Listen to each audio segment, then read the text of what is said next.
Hello, everyone, and welcome to the 12th game of Rewriters of History. Today we have just a smaller crew. We're only going to have 3 players in this game, and one is going to join us later in this adventure once this scenario is finished. As of right now, we have Theo and Jeff, the other 2 not being available. So. Does everyone remember around where we had left off at the end of the previous game? I've been trying to remember and can't quite remember. Okay. So what happened was there was there's been something that's been hacking databases of different occult groups and publishing all of the results to a public forum. Making it compromising the security of some of your allies and some of your enemies as well. So you've been trying to investigate to find out who it was, and at the latest, your latest guess had been that it was this thing, which you thought was. Which you've identified as Web Mail Carrier, also known as Mail Carrier being the name of one of the 12 gods, Pisces. In the process of your investigation, you came across a group of armed soldiers, at the head of which was Father Melchior Calergis, who made all of you unconscious, then kidnapped you and brought you to an underground maze. They were using swords, and they seem to be linked to the age called the Ecclesia, which specializes in controlling religions and mazes, and seemed to have something to do with Ajax. Ajax's research, Ajax being Philip's uncle. And we had stopped as you had wandered into the maze in which you had been trapped by those soldiers, and found a library full of empty books drained of their words, and a computer and a scanner. And Oliver had scanned the last couple of pages that had been forgotten from one of the books, postulating that the books contained the essence of Pisces, and that when they had been transported into a computer, and hence trapping part of the goddess inside of a server. And thanks to his access to the internet, he sent the last pages containing her part of her essence to his own computer, and before Crimson, the person who's been accompanying you through this adventure, stops being able to provide energy to the computer. And that's where we had stopped. So, what are you going to do after this?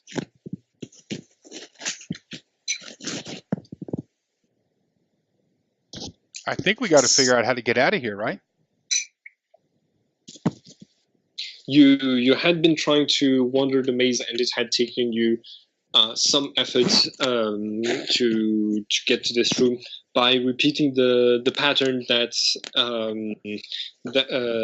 seemed to have supernatural effects when people wandered in this pattern in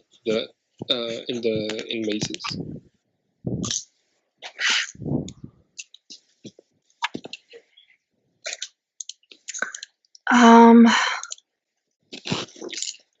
Sure. What are you going to do? So we've wandered through the maze. Sorry, my brain is so muddled right now. It's okay. Yeah. Do you By the way, your only sources of light were slowly losing their power, and now like your glow sticks are almost dead. Okay. Also, how long has it been since we got our asses kicked? It's been long enough that I mentioned that it had been long enough for everyone to regenerate both all of their light karma and their darkness karma and their life points. Awesome. Couldn't remember because my character sheet, I for some reason just did not update it.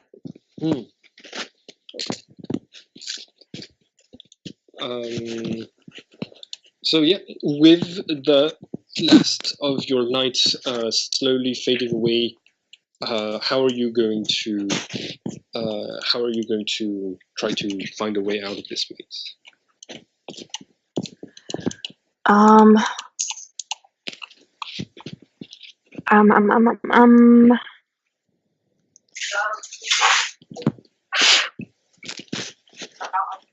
Let me see what I got. Okay. I don't know. I mean, it's not like I packed a flashlight or anything. We might end up having to set up camp in this creepy maze. Jeff, does Chris have any ideas on what to do next? Well, I have the someone or something that only allows me to perceive the danger and its nature. So I don't know if the possibility of starving to death or dying of thirst down here qualifies as a danger. But sensing it wouldn't necessarily give you a way out of it. Right, it would just confirm to me that if we don't find our way out of here, we're going to die of starvation and or thirst. But you could try it. I've got if you think that it might help you perceive something. No, I don't actually think it would. So I don't actually see anything that would be like logic or reason. I see an intellect under Libra. So I will do that to attempt to figure out a possible solution to this maze, or from what we have traveled so far, does it coincide with any known patterns? Or that's the only thing I could think of. Yeah. All right. I'll let you roll for intellect to try to figure something out. Okay, that's a 12. That is a success. So I'm going to give you two things. First of all, you're surrounded by books that are empty. So a way for you to get some more light to keep going through this maze would be to set some of them on fire and to find a way to not burn yourselves and transport them to give you some light. And the other thing is, you from the place where you were, you followed the pattern to get here. It might be that if you follow this pattern again from the library as a starting point, you might end up somewhere else that is important in the maze. Okay, and is that erudition to remember that pattern? It would be. It could be. No, erudition is more about knowledge of what you have in your domains.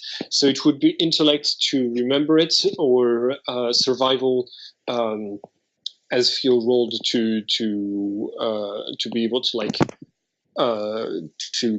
to have it remembered and then to apply it to survive your way out of here. Well, I could do the survival roll, but when it comes to the intellect roll, I'm going to glance at the two people who didn't show up, but their characters are still standing there, and say, "Hey, put those two noggins together and help us figure this out."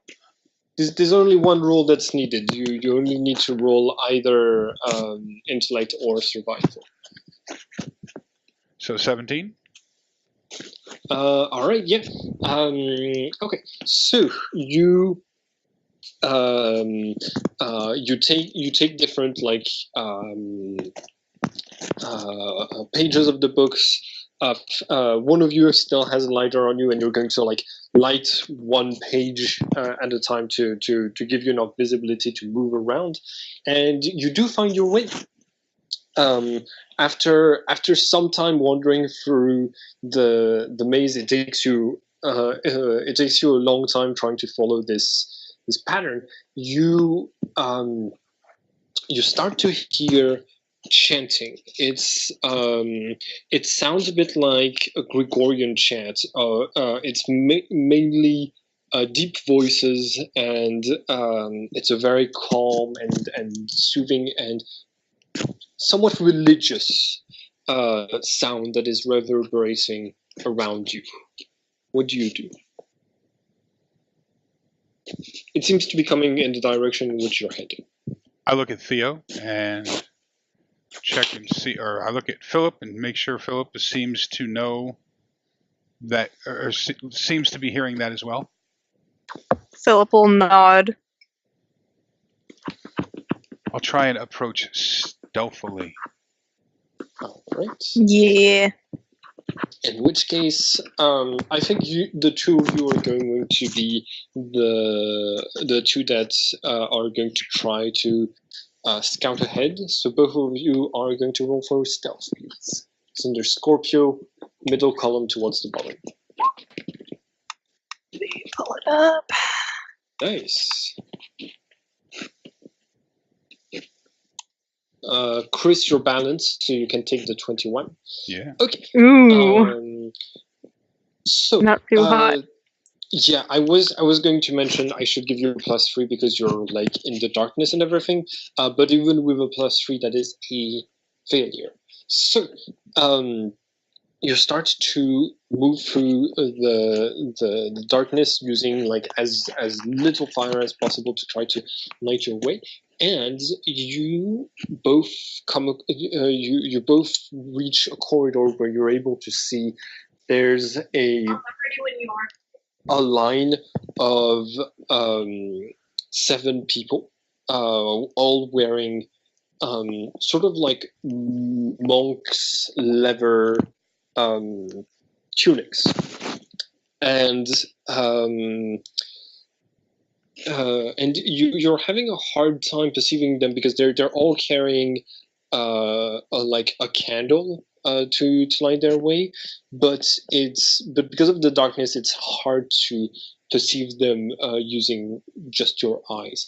So before I describe the aftermath of Philip not being stealthy, could you both roll for clairvoyance? And because they are emanating with a powerful aura, you actually both of you get a +6 to perceive them.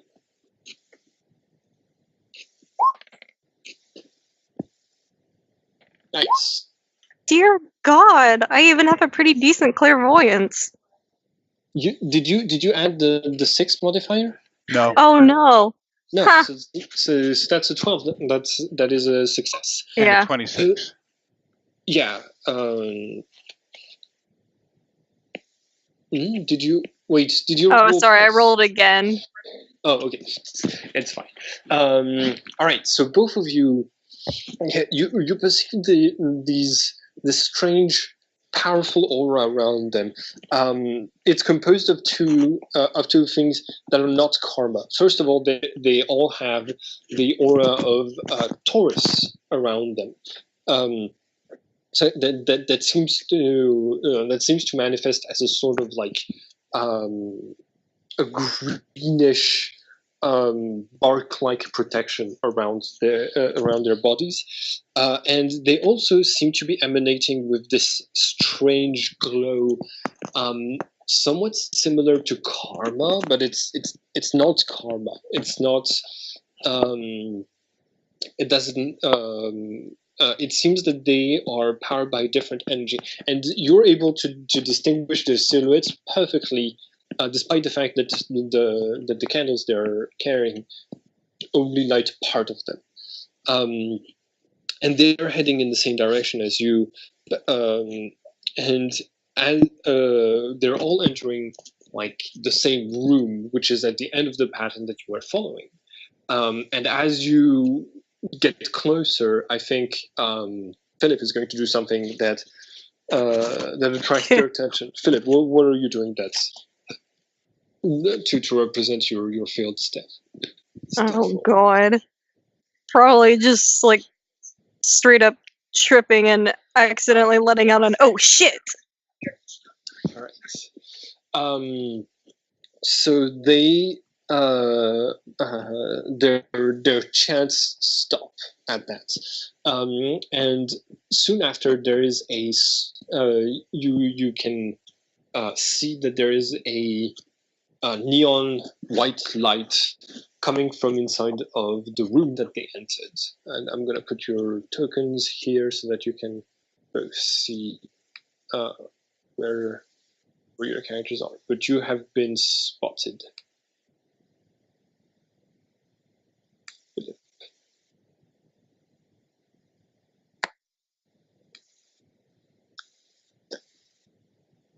Okay. So what do? Their chants have stopped, and you can hear voices murmuring to one another from the inside of the room. I'm going to flatten up against the opposite wall from Philip and put my book out. All right. So yeah, with the last closing the book on a page that's on some fire, you completely starve the fire of oxygen, and its amber light disappears from around you. Philip just freezes and presses against the nearest wall to him. All right.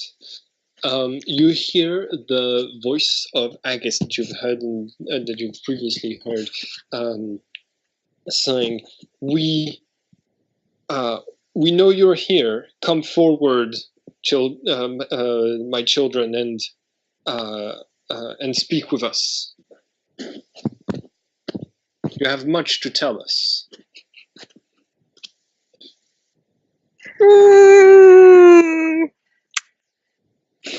I look at Philip and shake my head. Yeah, Philip is not moving. You will not find your way out of this maze without us. We are its guardians. We alone hold the keys. And all of the other six voices repeat in unison, "We hold the keys." Oh, Jesus.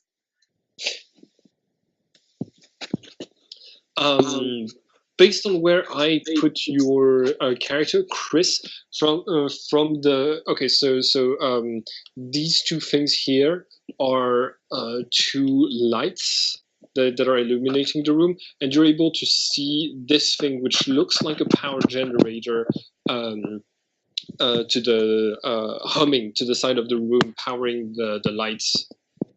You don't know, you're not in a position to see what that is just yet. Okay. So, what? You don't move at all when you're called out. I'm not going up there. All right. These guys have zero trust factor. They've done nothing to make us trust them whatsoever. So there's no reason for me to cooperate with them. Yeah, you hear Agus saying again, "It's fine. You will come to us once you've starved many times. We know we know the living are able to stay alive for a really long time, and we have the patience needed to finish interrogating all of you and finding out the secrets of your eight." Well, that's concerning. You were, after all, in a place where there was a server for one of the living, so they seem to think that you are part of that group. Hmm. What do you do?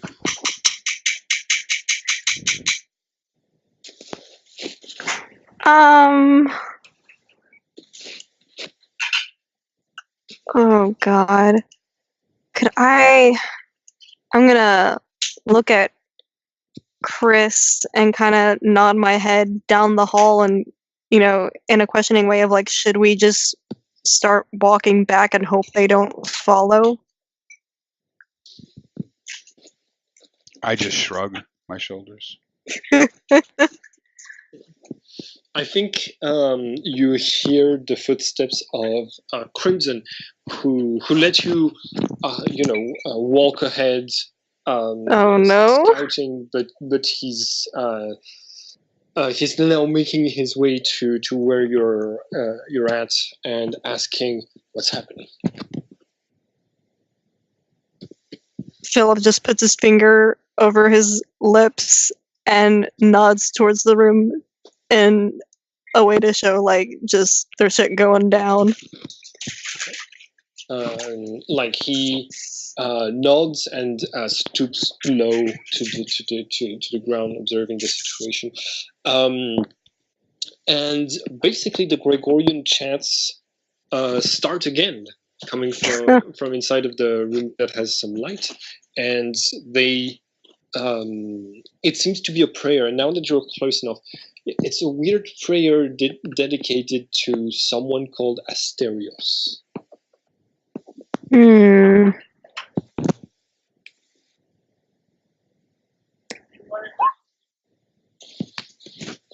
Look, I don't trust these guys as far as I can throw them. Philip is gonna start trying to inch his way back down the hallway from where they came. Okay. They don't seem to come after you as you're making your way back to where Oliver and Stefan are. What about Chris? From where I'm at, I'm going to continue trying to observe them. I'm going to watch them retreat, but I'm going to stay here and watch the people in the room, or at least observe that corner there. Yeah. Do you try to get any closer to get a better view of them or not? Nope. Okay. Yeah. Then from where you are, you don't see any of them. But they are going to keep their prayer going, and then you hear something that sounds like fingers on keyboards, and yeah, Like a computer keyboard or like a piano keyboard? like a computer keyboard. Okay. Yeah. As they keep going with their prayer, and after a couple of minutes, after and like after a couple of minutes, you hear one of them saying, "All right, she's in," and they when they talk to each other after this, it's going to be they're sort of, they seem to be coordinating something. Using like technobabble for that has to do with hacking.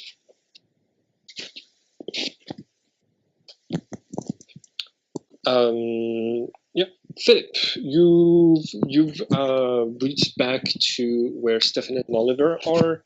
What do you do?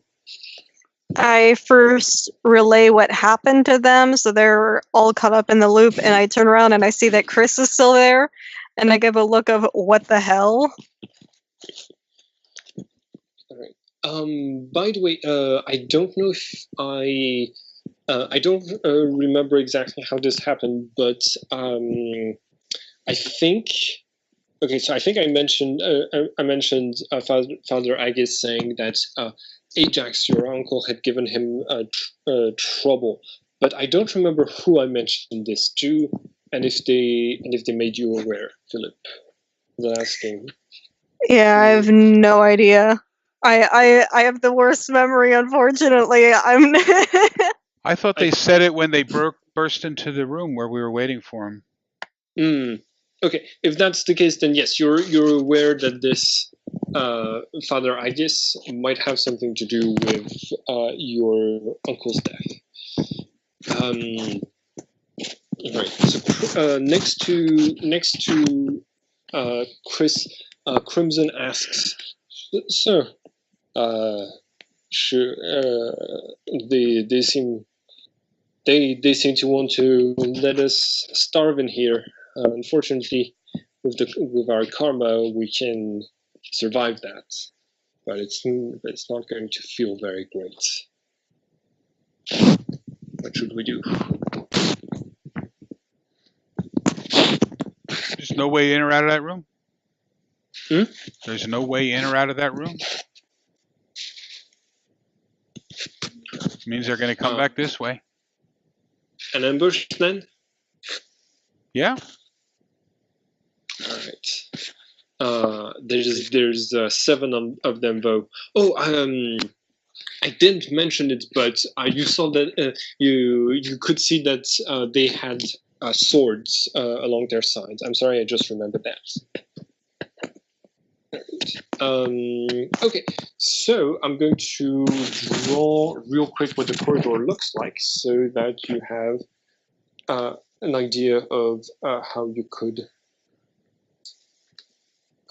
do an ambush of some sort. So at this point, I can only have one of my auras up, right? Yes. All right.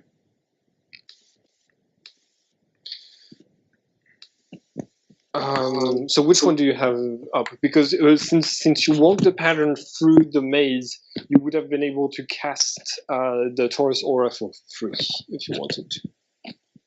Oh, yeah, I'll have that one up. All right.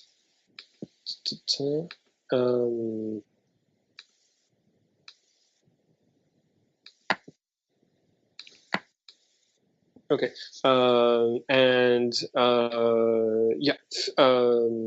you coordinate with anyone other than Crimson for the ambush, or not? Well, the first thing I want to do is see if we can find our way back to where they dropped us, because they dropped us at the bottom, but I think that we can climb on top of each other's shoulders, maybe, and try and reach that handle and see if we can get out that way. So yeah, you can try to just get out of this place through there. It's going to be hard though, since you've been like wandering the maze for some time now, and you're almost out of sources of visibility. You're almost out of like books to burn. Okay. So I'm going to okay. So you reach back with the rest of the group, and you're going to discuss whether to do that in or an ambush, basically. Well, I'd like to see if we can try and reach that ring if we get on each other's shoulders. If that doesn't work, then I mean I think ambush is the only other option, because so far they've proven themselves to be violent, aggressive, uncooperative, threatening, and completely untrustworthy. So I have no reason to believe if we try to deal with them or negotiate with them that we should expect anything different.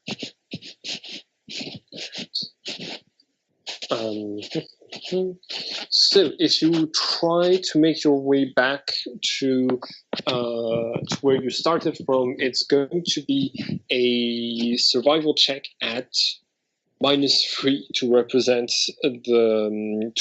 the difficulty of having less of having almost no more light to get there. Okay. And it's going to take you some time. So I'll one of you can choose who's going to be leading the group through through this journey, including a full part that will be in darkness. And once you get there, you will be in darkness when you try to climb. But it will take a couple of athleticism checks and a strength check for the person standing at the bottom of the pile that's heading up. Okay. Okay. And the right. way we got here was by following a specific pattern. So all we have to really do is, in our mind, walk that pattern in reverse. Yeah. So even though we can't see, can we use that to gain any particular advantage? Since we. Let me see.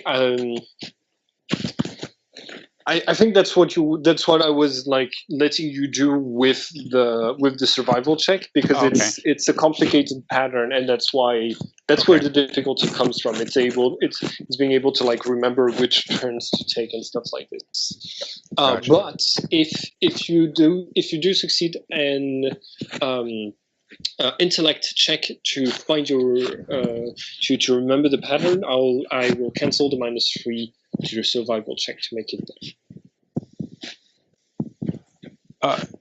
Do you want me to make it, or do you want anyone to make it?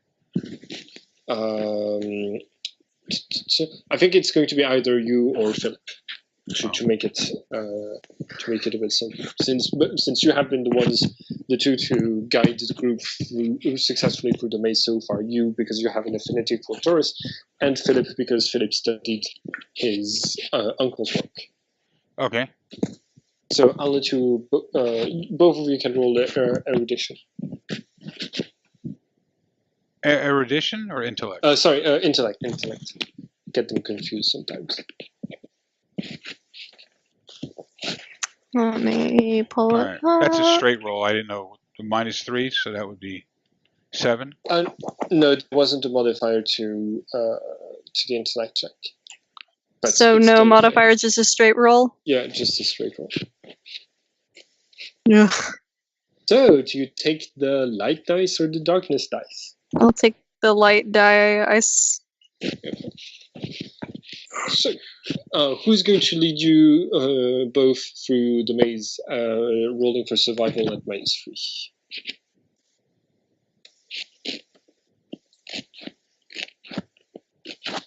Philip is. All right, roll for survival at -3, Philip. Roll for survival. Okay. I think I'm better at that. Yes, I'm much better at -3, you said? Yeah. God. Okay, do you take the light or the darkness? I'll take the darkness.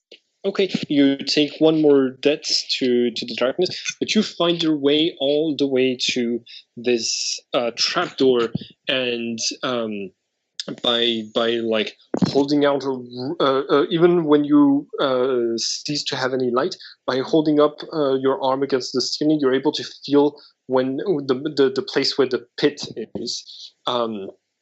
And you've led the entire group through the maze back here.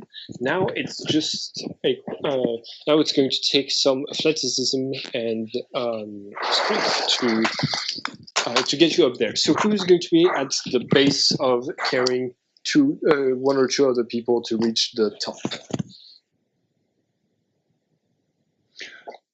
Unless Philip or Crimson looks stronger than I do, I will take the base. Okay. So go ahead and roll for this. You're going to be at. It's just a straight roll for strength. And Philip, can you roll for athleticism to climb over his shoulders?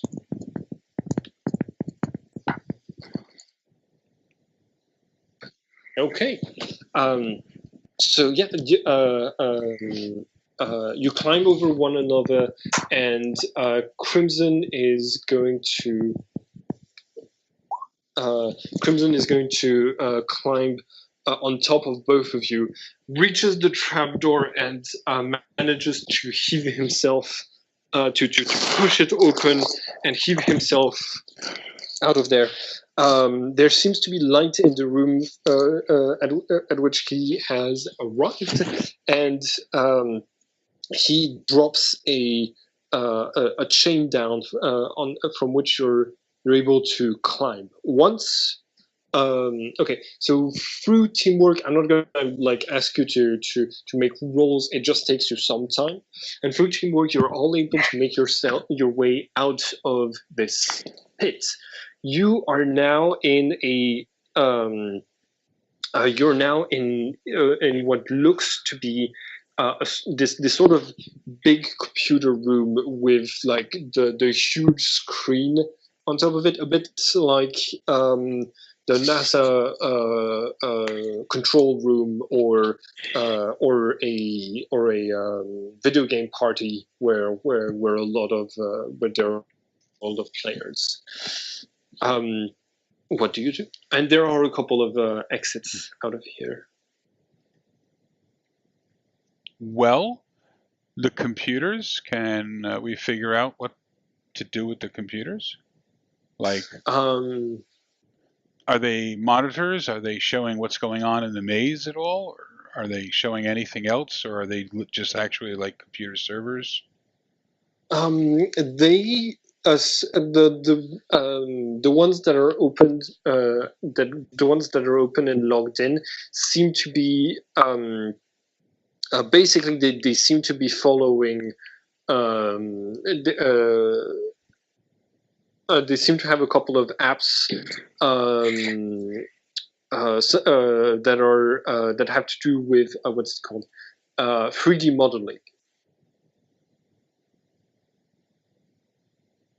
Creating 3D objects for video games and stuff like this. So, what do you do? Well, this would be where our computer guy would get on there and see if he could find any useful information from us. Yep, I can roll for this.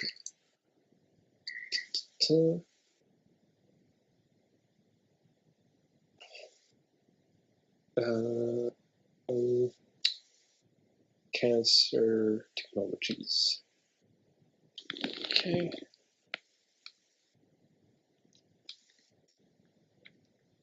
Okay, yeah. So he starts looking into it, and he confirms. He tells you this is where they set up the maze that we saw when we managed to have a look at who was hacking us in the past, and this is where they are storing all of the documents that they scanned from the other room. This is where from where they were trapping Pisces. Can you download all of that? I don't see a USB key anywhere, or anything that we don't have the equipment to download it and bring it with us. Well, if they downloaded it to here, does it have? I mean, can you? Okay, so you can't download it on your laptop, but can you send it to a computer somewhere else? I can try. And you see that he's going to do the same thing that he did earlier. He's going to send it to himself. Everybody roll for vigilance. Okay. Philip, there are footsteps approaching here. Chris will also perceive them. What do you do? I immediately just go shh and like hold a hand up to show everybody to stop. And yeah, just hope that everybody stops and goes quiet. Right. So the two of you are going to roll for stealth, along with and your successes determine whether or not the entire party is stealthy.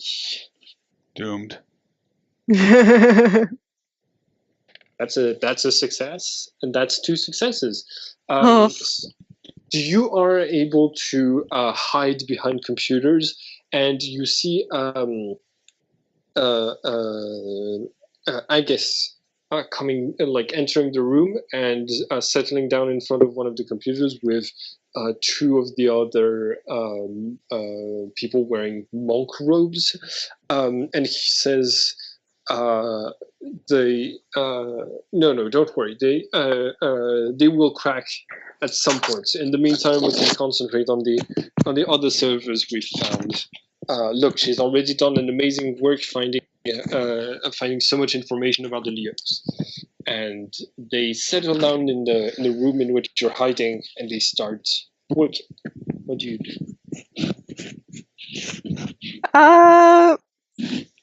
Nearly piss myself. You see Crimson making movements, like he's pointing and he's like gesturing as if like mimicking their swords, pointing them and making the movement to signify he's going to take them. Oh, you see him God. starting to crawl towards them. What do you? Oh God!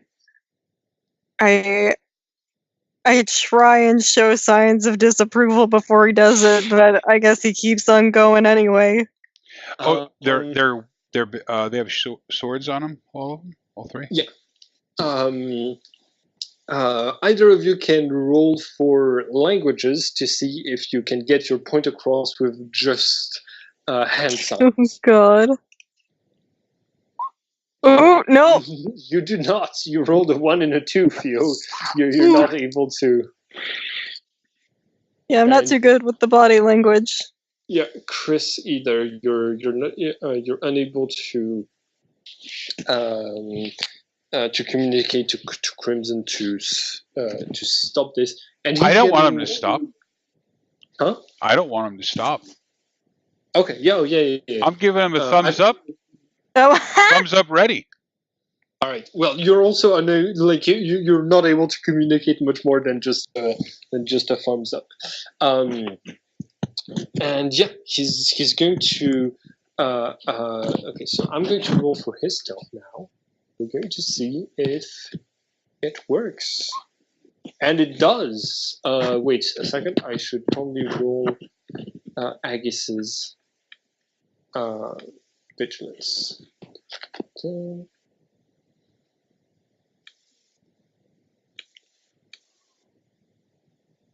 How high is the ceiling in this room, by the way? It's pretty high in this room. It's like two.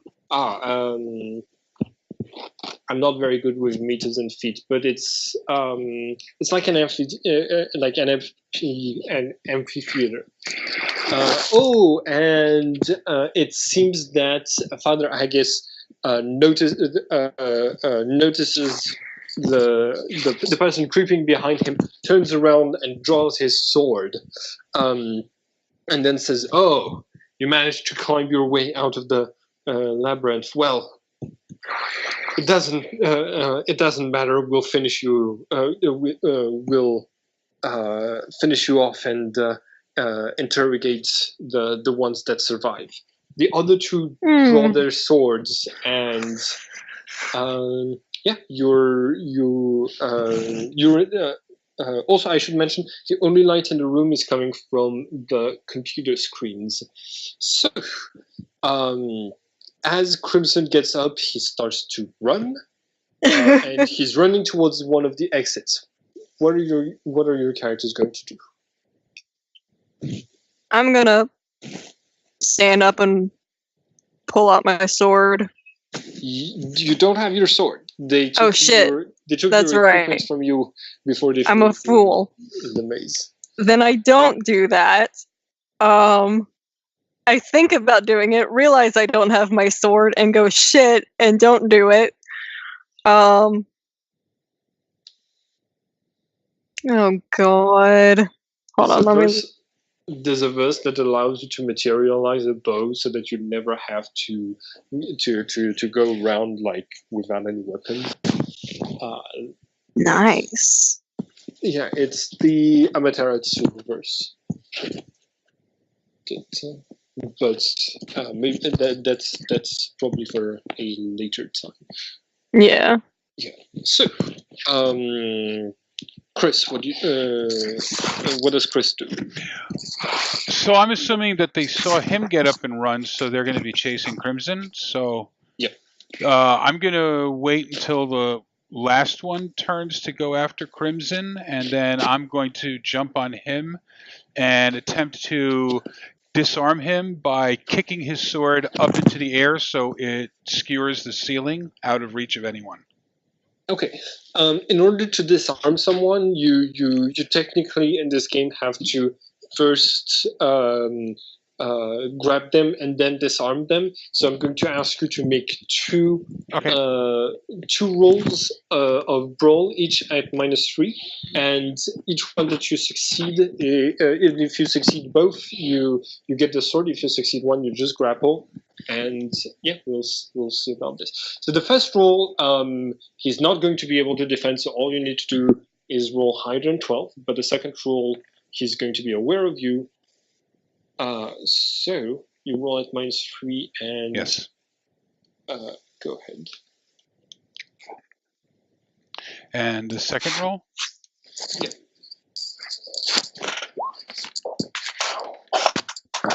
Ooh, you're balanced, so you can take the darkness dice, and you are able to wrench the sword away from him and send it flying through the room, and it plants into it plants itself into a desk a couple of inches away from Philip's faces as Philip was crawling through the room. So Philip, you have access to a sword now. What do you do? I take that sword Okay. and I will, hold it tight in my grasp and hope that I don't die. All right. Do you remember what I told you about before the beginning of the game? Yes. Where's Crimson right now? He's going to actually. When he sees you join the fight, he's going to like. Is he going to leave the room? The room is big enough that he's able to like run around it while being pursued, and. No, I think he left the room with the other two, and the other two are going to keep chasing him, and then they'll be back for you. Okay.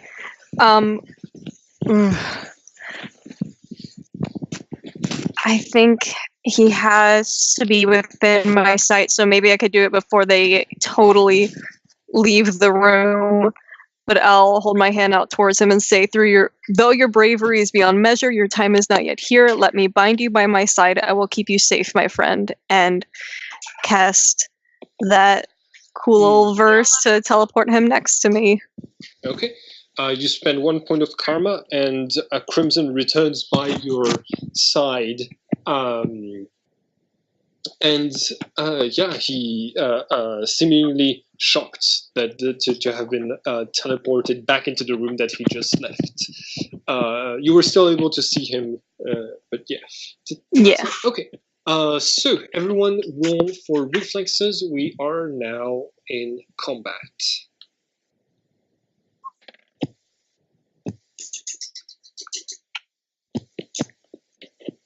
Wow. I rolled 2 12s in a row. Jesus. Best day of my life. Which means, hold on, I have 24 plus 12, which means I act at 12 and at 6. For these guys. I thought it was for Crimson. No, that was for the bad guys. I haven't rolled for Crimson. Well, that's not right. They're bad guys. They should have to use darkness. Technically, yes. Technically, they're just humans. They don't have any link to any archons to bind them to darkness. So, yeah. Okay, so I'm going to act first, then Chris, then me again, and then Theo. Okay, so Um, all right. So the first turn, the person that's brawling with you is going to attempt to attack you with just his fists. Can you roll for brawl, please, Chris? Against. Okay, you easily evade this semi-amateur amateur's blows. The other two are going to charge. One is going to charge Crimson. The other is going to charge Philip. But that's going to be it for their first turn. It's you next, Chris. What do you do? I am opening up the combat action thing here because what I'm going to do is I'm going to take him hostage, the grapple thing, overpower. There. Mm-hmm. All right. You technically, yes, still have him in a grapple. So yeah, Okay. go ahead and roll against his brawl. In that case, I can do a. If I've already got him grappled, I can start with a tightening your grip, right? Yes. Okay. So that means you're not. That means you're not using him as a human shield if somebody else comes to attack you, but you're damaging him instead. Yes. What are the rules for tightening your grip? Any test to escape your hold now have a -3 penalty. You can only do this once. Okay. It's different from choking, but yes, you. Oh, we're going to go to choking later on, but for now we're going to tighten our grip to make sure he can't get out of our grip, and then we're going to start choking him out. Okay. Even if you rolled a couple of ones, you would still roll higher than my attempt to escape, to resist your strengthening of the grip. So, I think you're good. Yeah, you're good. Okay. Is that all you want to do this turn? Because I figured I should have asked you if you wanted to do two actions, and take a -3 penalty for both of them. I'll let you do that if you want. Well, strangle. Okay. What are the rules for strangle? Hostage loses 2 life points without the possibility of defending themselves. This can be non-lethal, if you so choose. Okay. So basically, it's and if there's no possibility to defend myself, you could just choke him once every turn for a single action and keep going. Okay. You start to choke him to death. Yeah, non-lethal. Okay. You're making it non-lethal. Yeah. Understood. All right, Philip. One of them is Father Agus is going to be the one to charge you. Yelling, "You and your goddamn family!" With his sword in hand, and he strikes at you. Roll weaponry to defend. Alrighty. Or dodge if you drive. I'm better at weaponry. Oh yeah, much better. All right, you start sparring with this surprisingly agile old man, and you're able to block his attacks every time. It's now your turn. What do you do? I'm going to try and get a nice little slice in on this guy. Okay. So, weaponry? Yeah, go ahead and do that. And I'm going to roll to defend.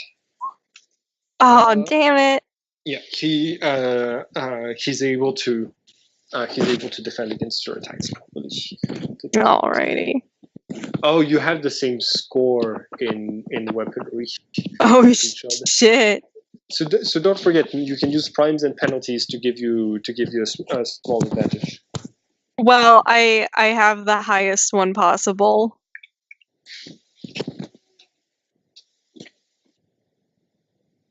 I think. Primes and penalties? Oh, primes and penalties. I was thinking of the wrong thing. I'm sorry, my brain goofed. Yeah, okay, that makes sense. That makes sense.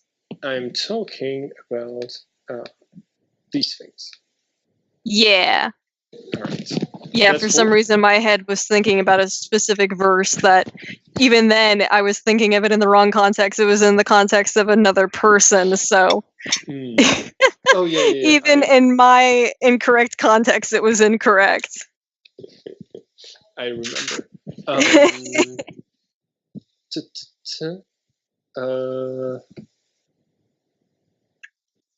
Oh, God damn it! We didn't add it. We didn't add the Caesar verses to your character sheet. I am sorry about this. Did we get I'll- the Caesar verses? I thought you were getting them for the next scenario. Okay, like we're getting them next scenario? Oh no, I thought you were getting them in advance for the next scenario. Never mind. It's okay. So do you?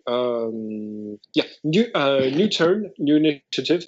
Chris, you're the first one to act. But before I made 2 rules. Basically, in the background, Crimson is trying to dodge his way around this fight, and he got wounded by one of the swords, and he shouts in pain, and he's going to go back to running because he is not made for fighting. Okay. Okay. The one who was attacking him is going to turn his attention to his choking comrade and head off towards Chris instead. Chris, it's your turn. You're the first to act. What do you do? Okay, so can I do 2 actions? One being to continue strangling this guy, and the other one being to take hostage with him.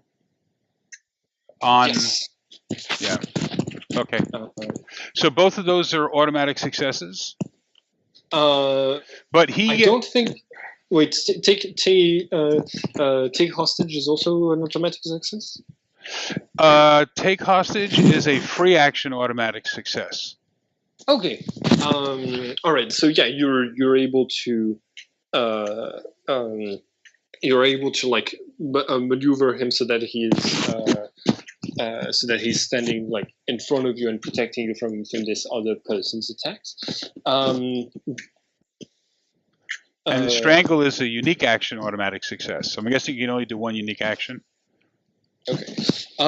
So here's what we're. Okay. So real quick, I'm gonna have a look at the list of combat actions for taking a hostage. They also take the risk penalty and hit your shield if they fail. Okay, your opponent becomes your shield and offers a -4 penalty to anyone trying to hit you. They also take the risk penalty and hit your shield if they fail the attack. Okay, so the person who's attacking is actually going to try to stab you with his sword at the risk of his partner's life. So go ahead and roll. It's going to be your brawl because you're defending using your martial arts, putting this person in front of you. Ooh, and I rolled 31. Oh, he's able to stab you anyways. Despite your very good maneuvering, you take 4 points of damage. All right, -2, so I take 2. Oh yeah, because you have the Taurus aura. Yep. Right? Yep. All right, perfect. And Agus is trying to attack you again, Philip, and all the time he's yelling. So you managed to buy your way into one of the 8s by having by selling your uncle's research. It's ironic that you would that you would become one of the living after using the research of a dead family member.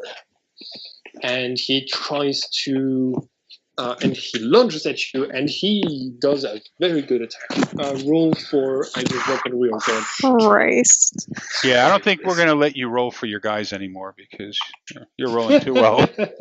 Yeah. For- Yeah, for you once, I'm don't. getting You're not allowed really- anymore, Simon. I'm getting really lucky today. Oh, when it's equal, the defender wins. Damn. So he does one of the best Boolean attacks that you've ever seen, but you're able to stop his sword like 5 inches from your face. My And God, I feel like such a badass. you are.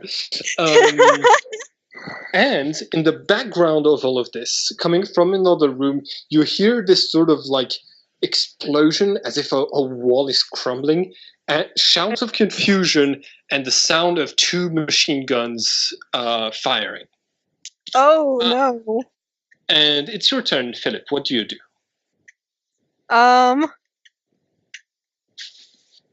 I first.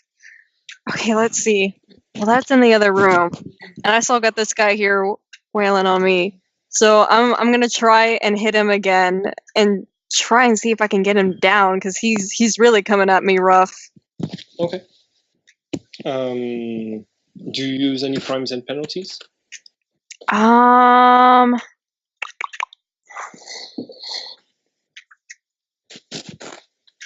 I think I'm just gonna try a straight roll. Okay. I don't know. I'm feeling like I might get lucky. You did on the last roll. But... I know, I got really damn lucky. Yeah. Damn it! Use darkness. But I'm defending. You could use your darkness dice. True. I'll do that. All right. I just want to point out that like the only thing that's taking a darkness death does for you is that it slowly builds up to bring you back to balance. Oh, okay. It's going to raise your darkness until your darkness is equal to your light again and balance you back again. But some people don't want to be balanced. They want to be leaning towards the light so that they have more light karma points to use.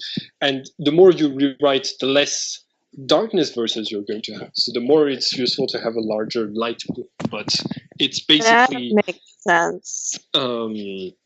But it's up to you, like whether or not you want to be balanced or turns toward or stay turned towards the light. Anyways, okay. Do you take the debt to attack him? Yeah.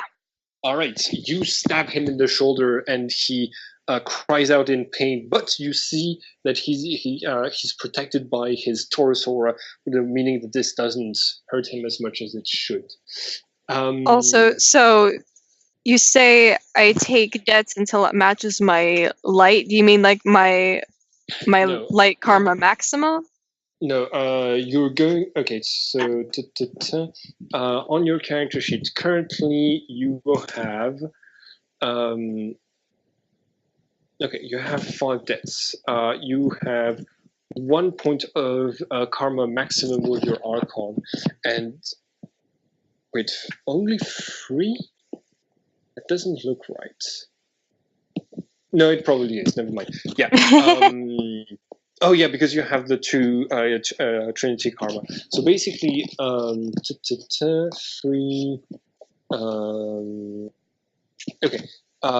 So it's going to take you 6 debts and then 8. So it's going to take a total of. I'm gonna like my brain. It's going to take you a total of 14 deaths to balance back your light and darkness. Okay, good to know. All right. Thank you so much for clarifying. My pleasure. Okay.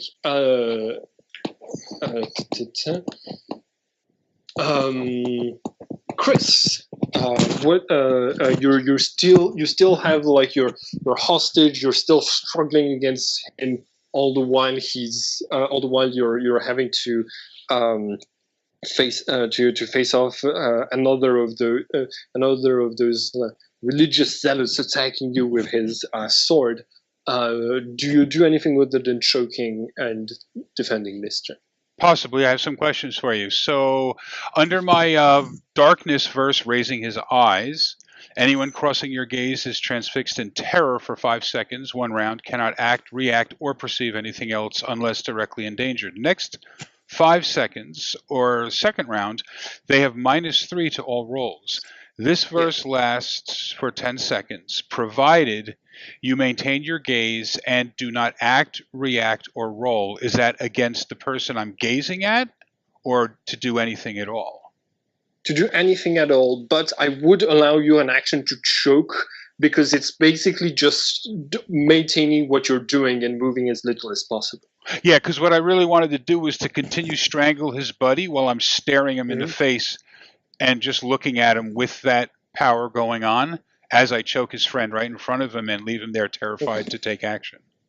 But unfortunately, I didn't write down the words to it, so I don't know what the actual words are. I will get them for you.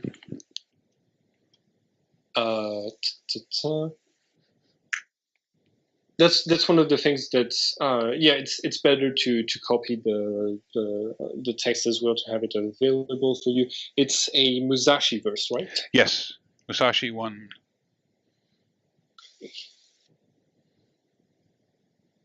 It is loading. My computer is slow as hell.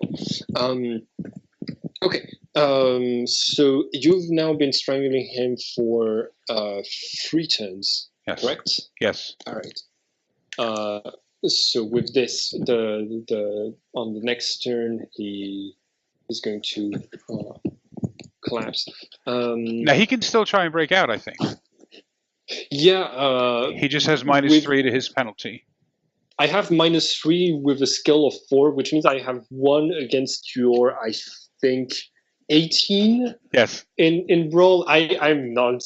I didn't like. I don't think I'm going to. Even with a couple of 12s, I might not break out of this. So, gotcha. Like he is struggling, but you're holding him. So, but my other question about this is, so if I'm doing that, at the second round, he gets -3 to all his rolls, but that means he can attack me but only at -3. But I can't even make a roll to defend against him. That is correct if you keep the stare. If you keep staring. Well, that would be the second. Yeah, that would only be the second half.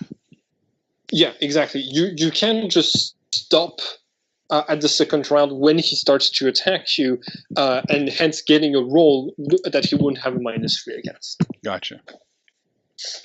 It's okay. So I'm going to copy to You just copy paste it right in there. directly on your characters. Perfect. Yeah. Just give me 1 second. I had to find. Here it is. And this costs me 1 karma point? Yes. 1 karma of darkness. Now, is that gonna? That doesn't using up the actual karma you have. That's not what makes you unbalanced. No, that is not. It's what makes you unbalanced is buying up new points or getting points from rewriting a verse. Oh, okay. So it's the maximum, not the current. Yes, exactly. You. It's a more permanent thing of being unbalanced. Okay, so I'll let you read the text. Okay. Raising his eyes from the feast of raw poultry, Takezo scrutinized fiercely those who sought to capture him. 'Twas a gaze of beasts disturbing in their feeding. All right. And then 1 karma. Yeah. You take off a single point of karma, and you're able to keep choking your opponent. And you see this look of absolute terror on the face of the other one who was about to attack you, as if he's staring at a ghost or something much more terrifying. And he completely freezes up like a deer in the headlights.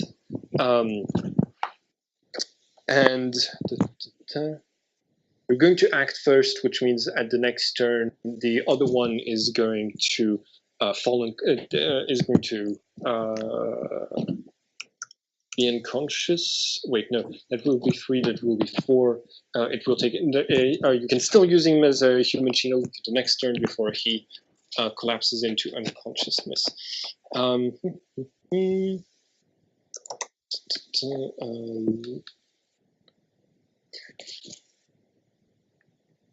on, I have to look something up real quick. I think it's to do it sorry. But that's my turn, right?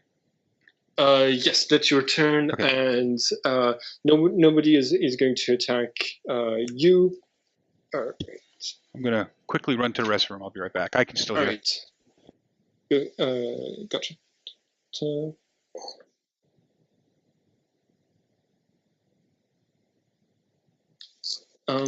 Okay, Phil? Yes. Okay, so real quick, the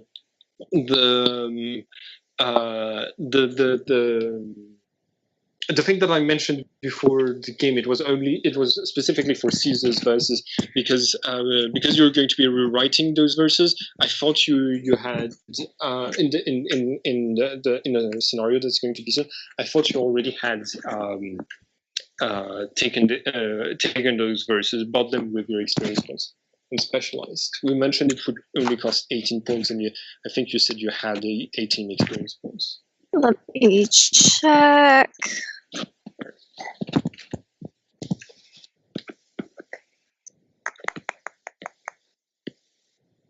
Hold on. Oh yeah, I have that. Okay. So how about you? So would you be okay with spending them, getting those verses, and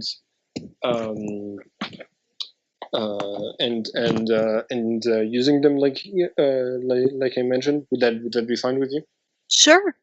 I think the darkness one might be could be used within this combat. Okay. All right. And he said in total it'll only cost me 18.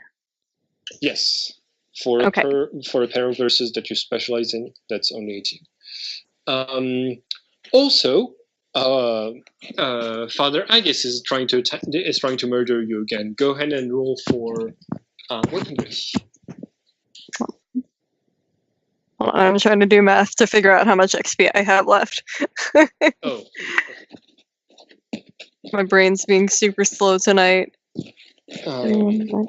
Just 31 minus 18. I don't know if anybody can do that faster than my brain is doing it right now. By the way, the total XP, I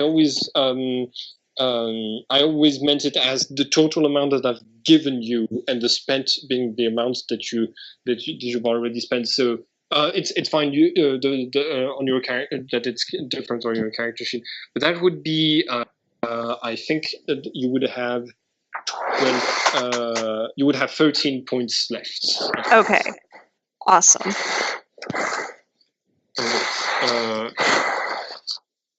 31 minus 18. I think that's right. I think it's like okay. Mm-hmm. Yeah, that's right. Okay, yeah. For some reason, I can add it much more easily than I can subtract it. All right.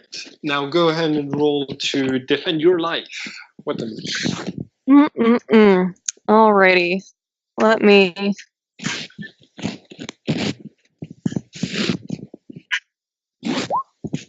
Oh, you get stabbed this turn. Go ahead and you take 8 points of damage. 8 points? Yes.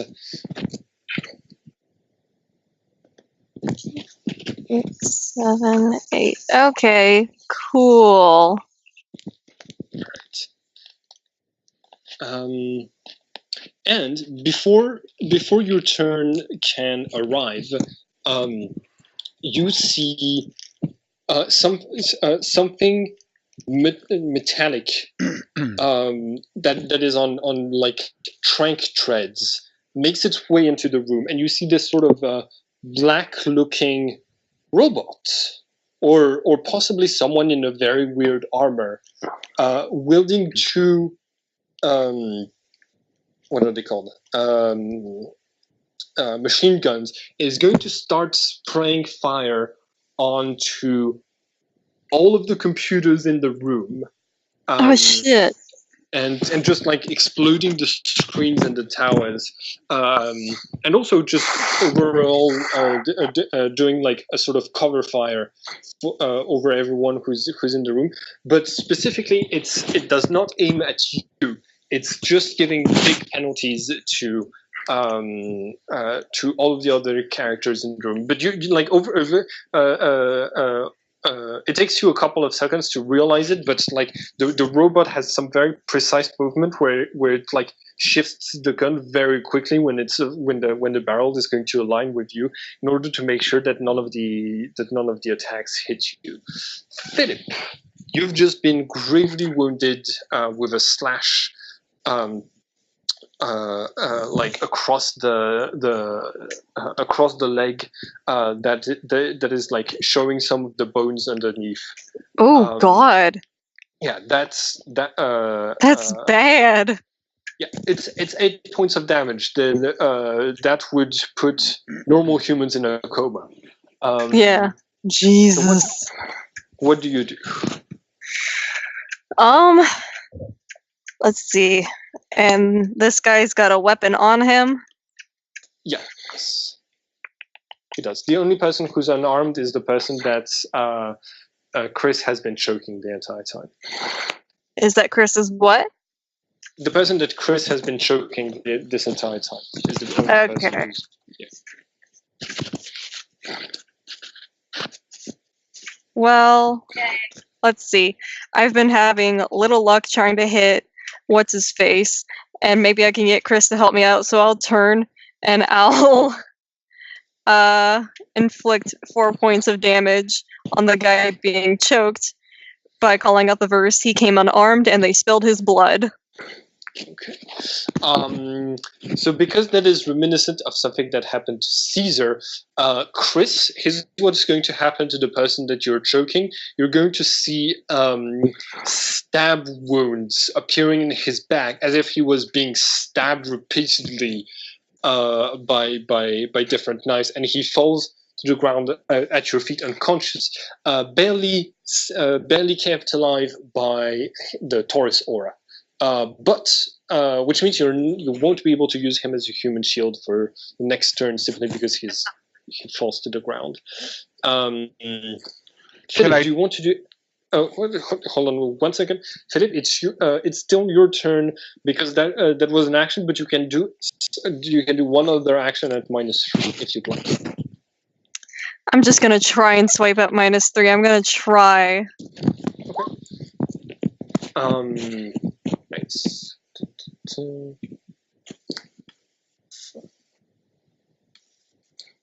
I rolled less than 7. Oh!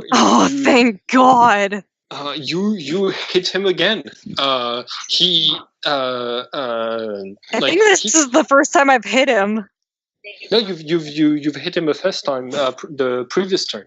Oh, did I?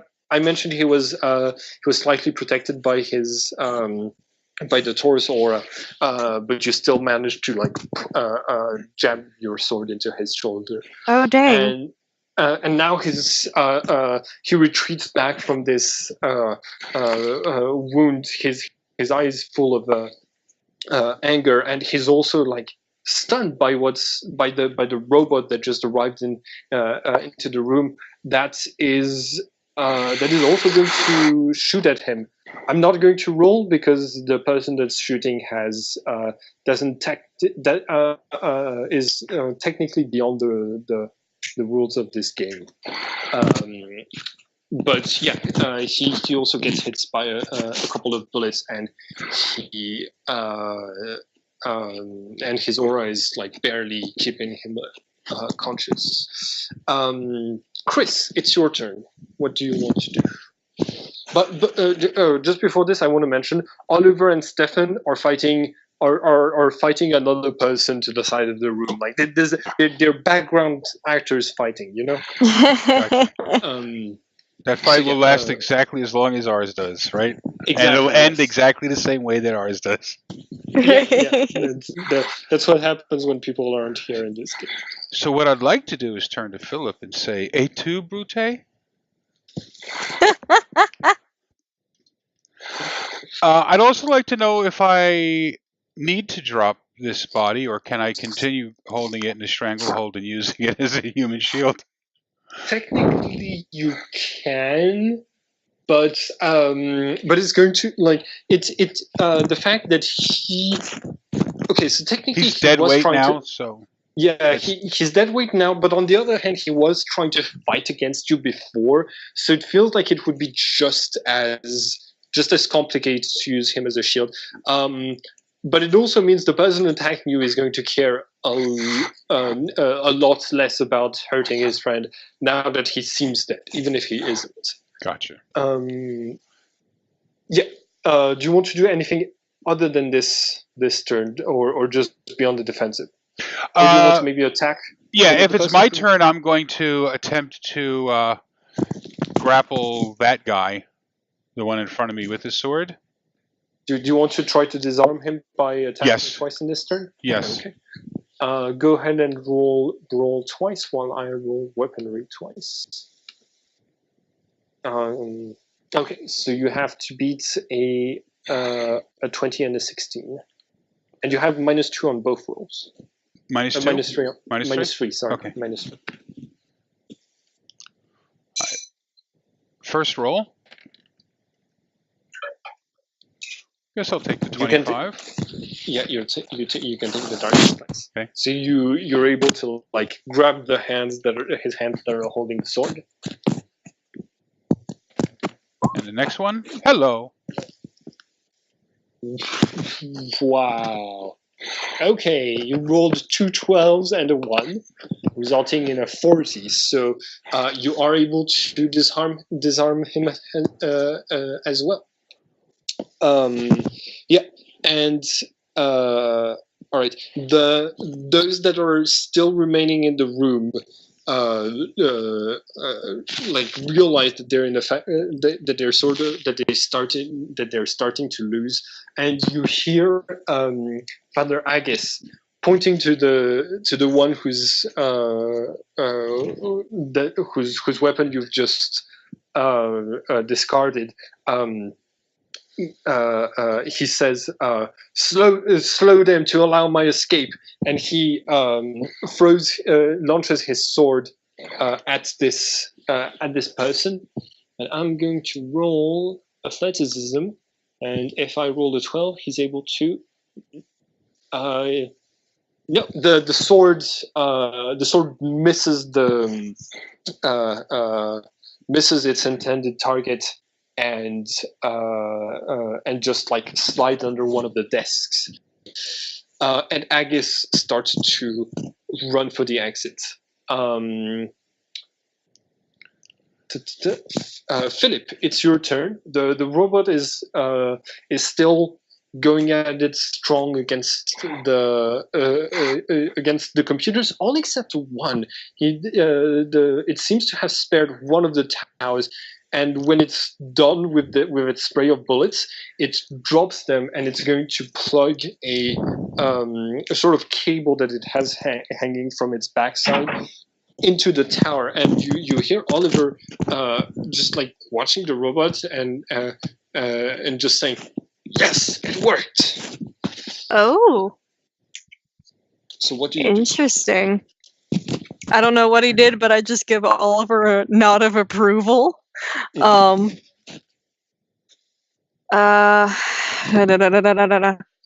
Let's see. The father dude is running off, you said? Yes, he's running off, and he discarded his sword to try to, in an attempt to give it to his unarmed counterpart, the person who was. Yeah. All right, well, this guy's gonna get the same treatment then. He came unarmed, and they spilled his blood. Okay. So you spend another point of darkness karma. and Oh wait, that's darkness? I thought that was a light verse. hold on, let me. Oh, it's the light verse. Yeah, if it's a light verse, I can do it again. If it's darkness, I'm screwed. I feel like I must have been wrong when I wrote that this was the light verse, because because this one does damage, whereas the other one is simply about raising the price for something.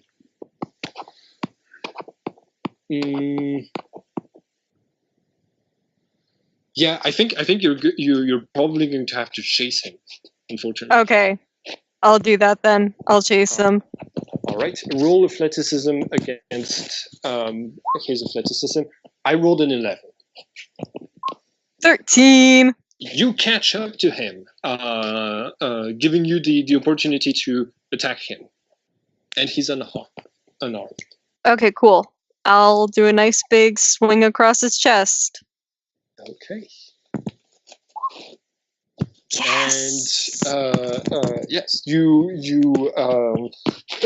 like slashing your sword across, but it seems to bounce back because of his protective aura. But he's pushed back because of the blow.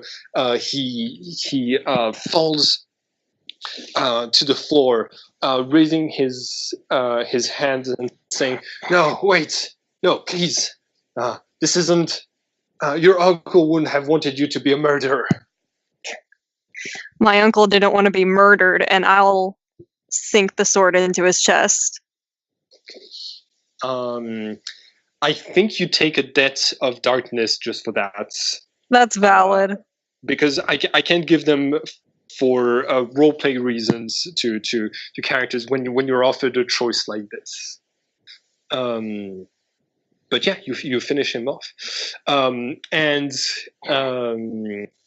I'm sorry that he's not here to. I'm sorry that Max isn't here to do this. But basically, Oliver explains, I've been working on this robot for a really long time, but I couldn't find. I wasn't very good at programming its movements. But the robot was connected to my computer, and so when I sent the file that had Pisces conscious attached to it, I thought that it would be that she could download herself into the robot, and she came to help us.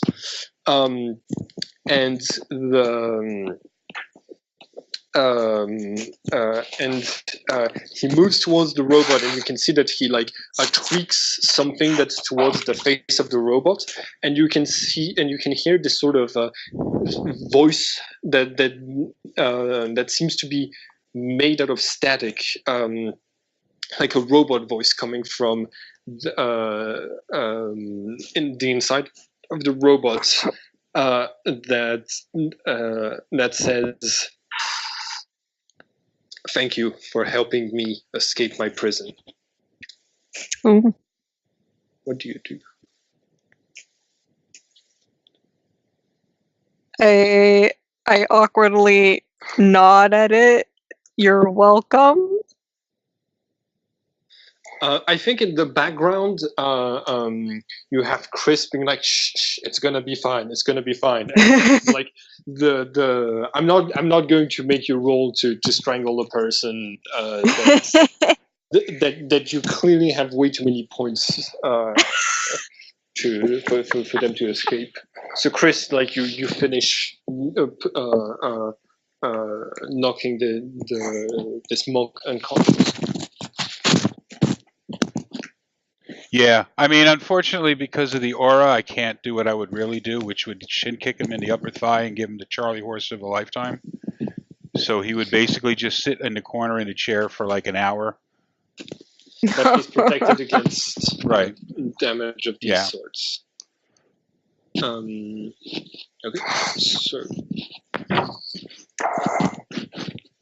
so instead, I'll tell him as I'm choking him out, I'm going to tell him only the first one's free.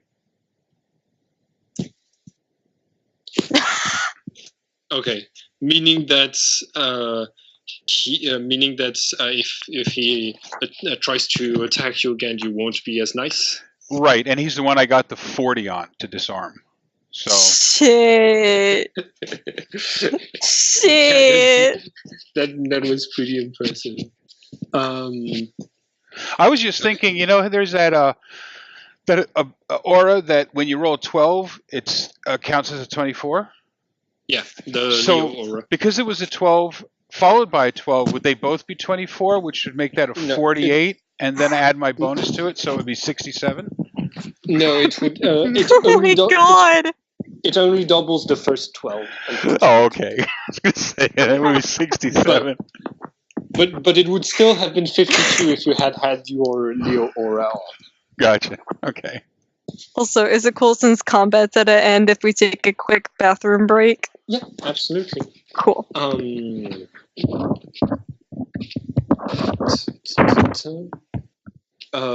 we should be able to start the scenario that involves Kevin and his character real soon. I just want to check real quick. How badly hurt is Crimson?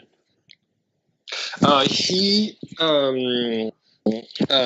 got a stab wound with a sword. He was bleeding, but now you can see that he's used some of his karma to heal himself. Okay, and Philip took a big hit too, right? Yes. And Philip seems to still be hurt? Philip has not healed up yet, but I will see with Theo if he does. Yeah, I just want to figure out which one of them is the most hurt, so we can wait for Theo to get back. It's Philip that's the most hurt. Okay. Yeah, so I'll wait till Theo gets back to. But if with your aura, you could technically heal everyone in the room.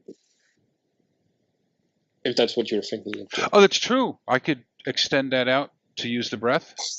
Yeah.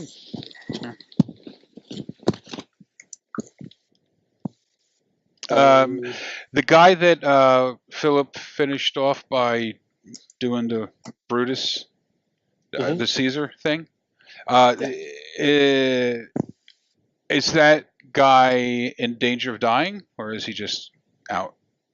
So technically, the rules of the game this game don't have a bleeding out mechanic, but technically he has some stab wounds and is unconscious. So he should probably if he wants to be saved, he would probably need to go to the hospital or something. Okay, would my dragging him in to include him in the aura would that stop him from progressing further? Yeah. Okay. It would stop. It would at the very least close the any internal and external bleeding. Okay, so I think that's what I'll do. But do these guys have their cuffs from any of their armor on them at all, or did they have cuffs? Is there anything in the room I could use to tie them up with? They have cords tying their leather tunics to them. Okay. That could be used to tie them up. Yes. I'll try that. I don't know what skill that would be. I'm not going to ask you for a rule. I got 7 survival. That'd probably be close, right? Yeah. I think survival would be if there was like a chance to escape, it would be a survival against their intrusion check. Okay. So yeah, I'll just drag him over there, and I'll get him and myself and Philip and everybody together, and I'll use up my aura to do the heal. Okay. It sounded like Theo's coming back, maybe.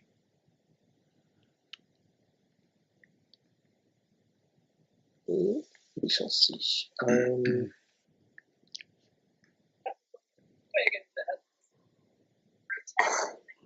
Well, I already knocked on the door.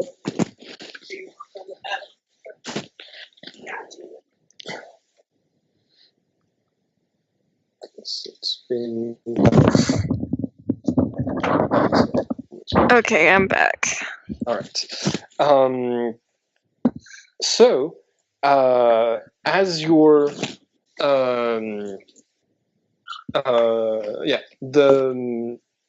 so Chris takes asks you to all gather round, and he extends this his aura outward, and when he breathes his aura, like it feels like a sort of like warm breath like yeah, coming over your body, and you heal. I think it's 1 life point 2. or 2 life points. Heal 2. You heal 2 life points. Dude, nice. And you can see that the person that you had used the Caesar verse on, his wounds don't completely heal, but at least like close up enough that he's not losing blood while unconscious. Nice. Yeah. And I tied his hands, though. All right. So Pisces says, "Now I will find a way to connect back to the internet. I didn't see a lot of it, but I saw that it was a vast and very interesting place to where I shall return and stay for a while." What do you do? I kind of wave at the Pisces robot thing, Mhm. who's also apparently a god, but I'm new to this, so I'm just like, hi. All right. And yeah, what about Flip? I think he's just watching this all go down silently, kind of still. He's present in the moment, but not entirely after what he just did. Mm-hmm. So Oh, he yeah, gotcha. Yeah. Sorry, so keep going. Yeah, so he's like watching everything and trying to pay attention, but also like having a moment. Yeah. I think Stefan would probably come over and like tap you on the shoulder or something, like as a sort of like a reassuring gesture. Yeah. And while this is happening, Crimson sneaks behind Pisces, and you can see him snatching off what looks to be the hard drive, and the robot immediately powers down. And you see Crimson looking triumphant, holding the hard drive in his hand and smiling. Does Oliver seem to be okay with that? He does not, but I'm more interested in both of your reactions. Philip looks a mix of confused and worried. And Crimson says, "Oh, I might not have explained this to you, but I work for a table that that specializes in finding bits and pieces of gods. We're collecting their essence to make a new kind of work, not a work in white, black, or red, but a work in gold." And he extends his hand to Stefan, saying, "We are close now. We only need the essences of 6 gods, and the table of gold has gotten us the essence of one of them. And recently, we found a man in Chicago that seems to be somehow imbued with the power of the Capricorn. Only 3 more to go, and then we can become gods. Replace the old ones." Oh, I don't like that. Why not? The ones that are in charge right now have been doing a terrible job. They've they've condemned us to fight to see if our morality would give us the right to exist in an era of light or darkness, and then Ares created war. They and they all and Virgo blocked all of them from being able to come back to Earth and changing and cleaning up their messes. The world is messed up because of their failings. And do you think you're somehow superior? Not me, no, but Orpheus, the creator of the Hermes Trismegistus. He's the one who's taken charge of my table, of the ruby table, and he is centuries old. He is wise enough to know how to fix things. Once we collect the essences out of those 6 gods, we'll be able to get him to accomplish his dream. Of course, he won't be the only one. Other members of the table will join with him, and that's why I'm revealing all of this to you. You obviously seem to be very competent. You managed to escape from to help me find the essence of Pisces and defeat those who were imprisoning her. We could work together. I'm sorry, I don't see myself working with a person who thinks that they can designate who should and shouldn't be an actual literal god. You seem that he's like focusing a bit more on Stefan because he'd already offered Stefan to join them, but he's also expecting an answer from Chris.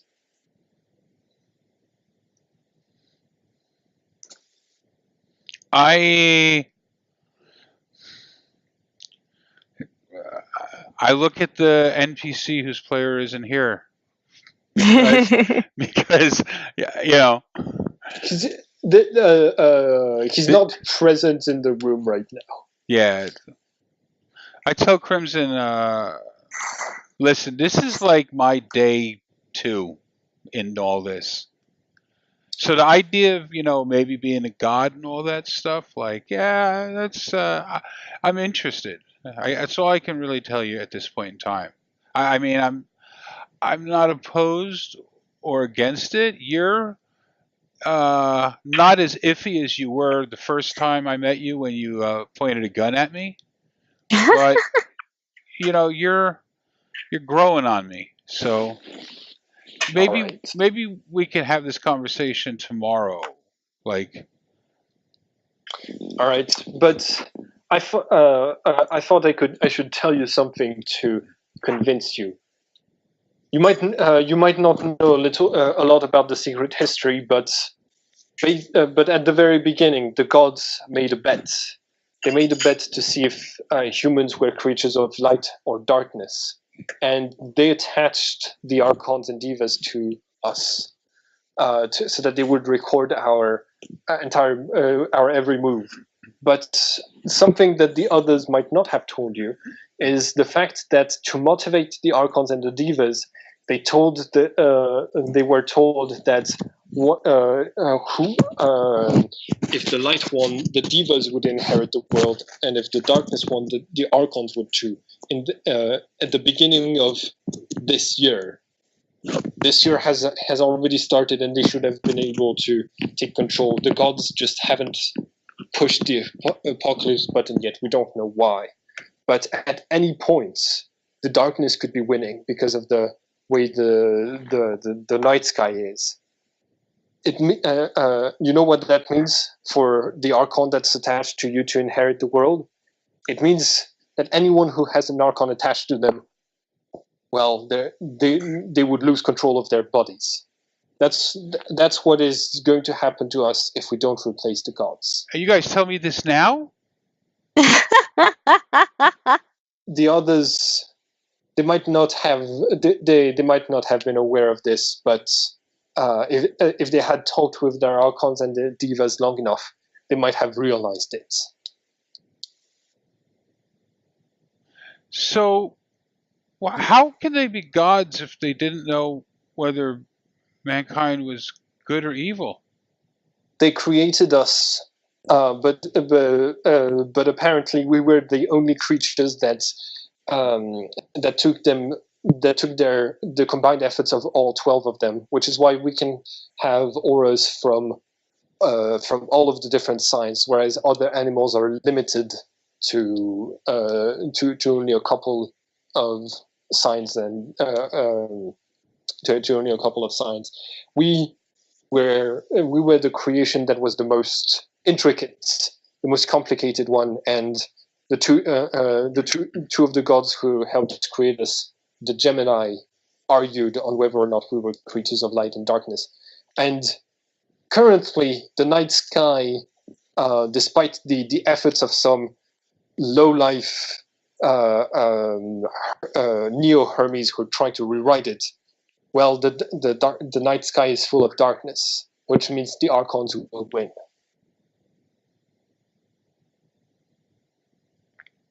There are some people trying to correct this, but there are too many stars in the sky to change them to change in a large enough number before Judgment Day arrives, whenever that is. I look at Philip. You buying any of that? I mean, I know what he says is true, but it doesn't mean I support his decision on how to solve it.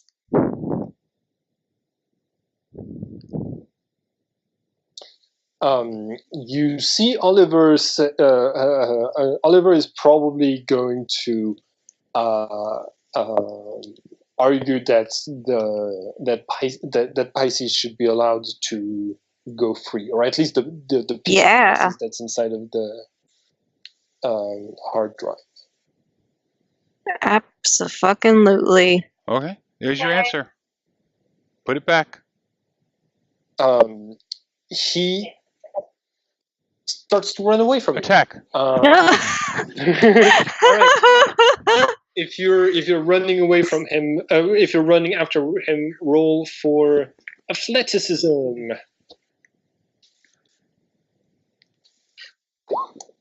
Ooh. Oh, damn. I got lucky. Oh, you got so lucky. Ugh. Okay. By the way, Theo, I should mention the robot had two machine guns still operational in its hands. You can see that he's got a head start and he's running faster than you. So you might not be able to catch him to attack him with a sword, with fists, but yeah, you might be able to attack him with something else. Guess I'll grab a machine gun, y'all. Okay. It'd be that kind of night.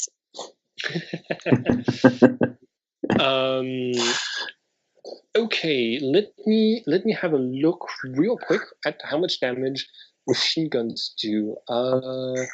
Let's see. Assault rifle, damage 7. Yeah, go ahead and roll what's it called? Firearms. Okie doke. Against my duck, which is 4. God damn it. Ah! Wait, no, I get a penalty because I'm running because you're in my back. So that is an 11, which means you hit him. Thank God. You blow up his kneecaps along shit. with other parts of his legs, and he falls to the floor. You can see that he's starting to regenerate, but it is but the under the pain, like the hard drive slids out of his grasp, and under like let's see, and lands in like a pile of cables that is in the corridor in which he's running. Chris, you're able to catch up to him. What do you go for? the hard drive or Ted Nugent is or- my inspiration. Hmm? Ted Nugent is my inspiration. I don't know who that is. He's an artist who did a song called Stranglehold. All right, go ahead and roll brawl twice. Both at -3? Yes. Aha, I'm getting a bit lucky today. Ah! Is that gonna be enough? Okay, so I beat your first one. Yeah, you beat the first one. And what'd you get? 23 on that one? Let's see. Yeah.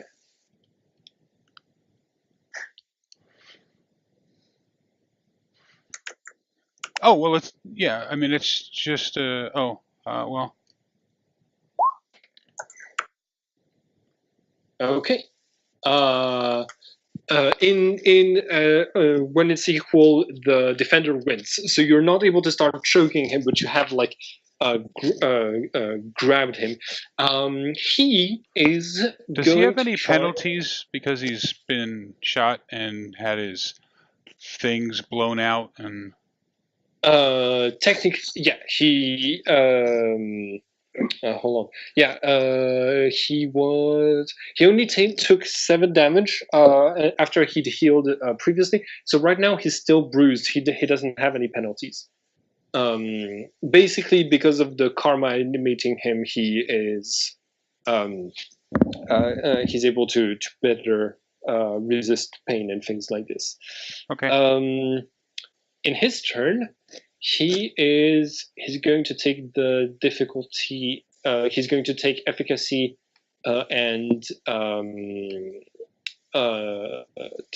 risk, and he's going to try to bite you.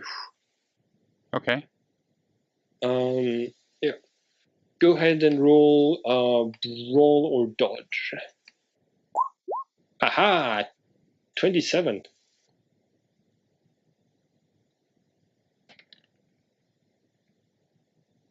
Okay.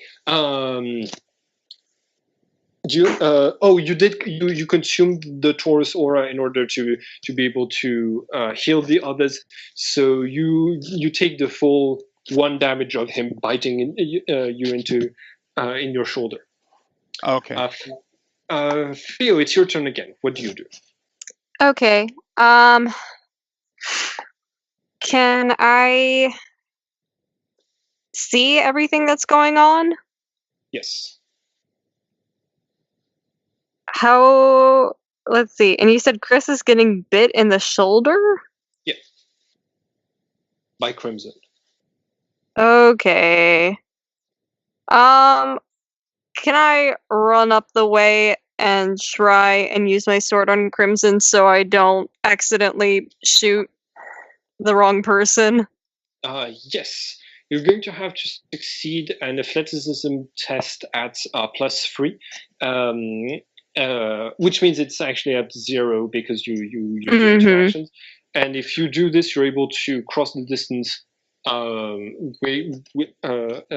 enough time to be able to do your second action, which was to attack. Otherwise, you can roll athleticism to try again. So go ahead and roll athleticism. Woo! Okay, that's definitely a success. You make it to him, and go ahead and roll weaponry. Alrighty. By the way, Chris, Yeah. you can feel Crimson. He starts to. You can feel some sort of like pull coming from him, but it's not physical. He just drained 1 point of light karma out of him. Ooh.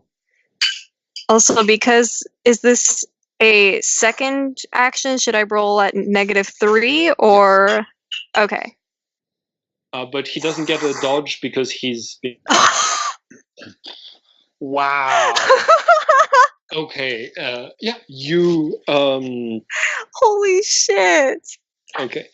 I think the two of you are able to overpower him. Like based on your attack. God, yeah, I would hope so.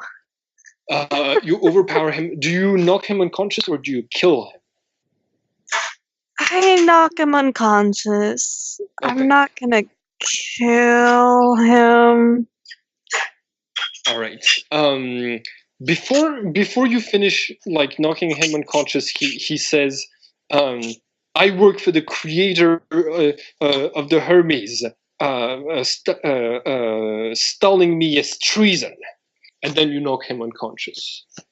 I'm a Neo Hermes. I'm already treasonous. Yeah. So Oliver and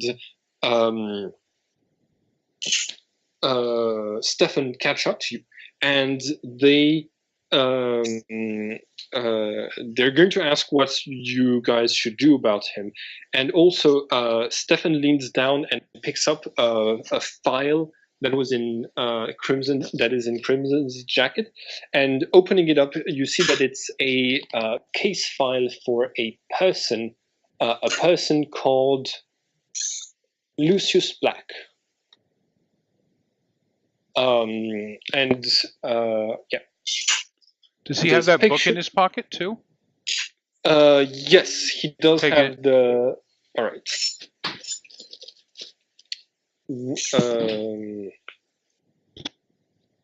Yeah. What do you do? What are you going to do about Crimson? Well, again, Oliver's, as far as I know, Oliver and Stefan are sort of the shot callers, so it's going to have to default to them. So for the time being, I think we are going to keep him unconscious and bound and gagged, Mm-hmm. unnecessarily tight. Okay. I think Stefan mentions that he could ask for some Neo Hermes contacts of his to keep him locked up and interrogate him. That is an option. But it comes with a couple of it would come with a couple of risks in case he had a memory palace through which the interrogators could be observed. Right, so there's that problem. Yeah, there's that problem. But he knows your identities. Maybe you can put that hard drive back into the robot and talk to the god and see if the god can drain his brain and tell us anything. All right. Also, I hate to be that person, but I have to run to the bathroom again real quick. Yeah. Okay. No problem. We're gonna continue with this. Okay. Yeah, go for it. Because I want to get Kevin into the. I want to get started with Kevin in this scenario. So you're going to. Oliver manages to repair the damage that was done to the robot when the hard drive was torn off. Plugs.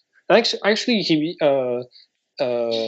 might just plug it into one of the computers. Okay. Directly.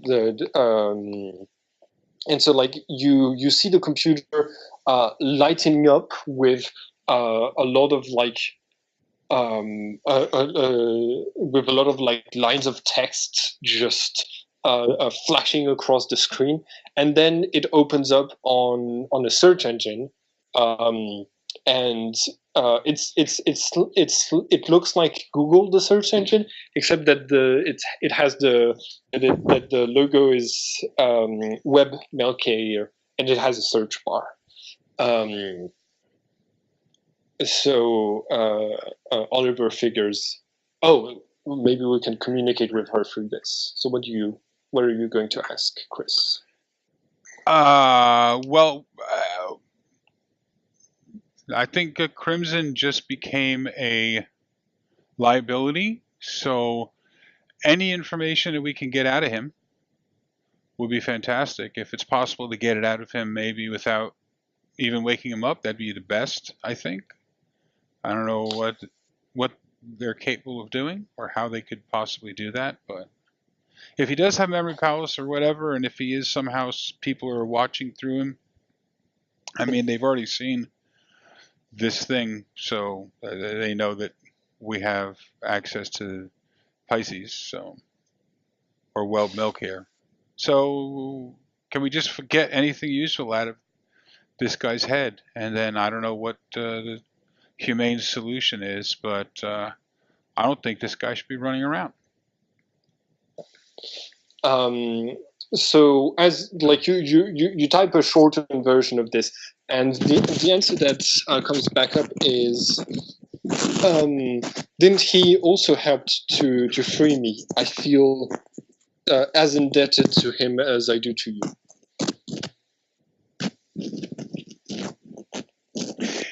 Yeah, but after he helped free you, and as far as how much help he was, he kind of ran around a little bit, and then got hurt real bad. So I don't see that was particularly helpful. But more importantly is that afterwards, he was going to shut you down and put an end to you and try and get rid of you so that you didn't exist anymore. And then he wanted to kind of take your place and become a god, and you'd be out of the picture. So you might want to weigh that in on your analysis on whether you think that he deserves to be allowed to continue to run around and try it on you again, or try it on somebody else again, or try it on anybody again. So once you're done typing this, a question pops up, which is, if I was a god, would I be able to act outside of where my texts are being stored? Because I do not think I can. So am I really a god? A god? Question mark. I don't know, but he thought you were.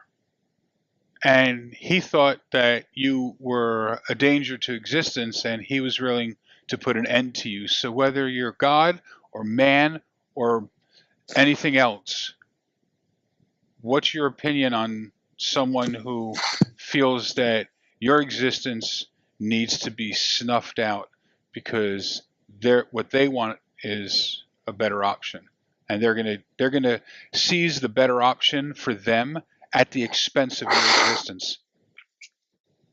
Do you think the best solution would be for me to stay free on the on a medium where I can't where I can't be snatched up again like this? I can't answer that question. I don't know enough about what's going on. I don't understand enough about what's going on to know what the answer is. However, something tells me that the answer is not that your existence needs to be put to an end. All right. By the way, I want to mention, like, she is one of the hardest goddesses to talk to, because basically the directions for the roleplay directions of the books on this character is only answers questions with other questions. It's going to be a long night then. Yeah, it might be.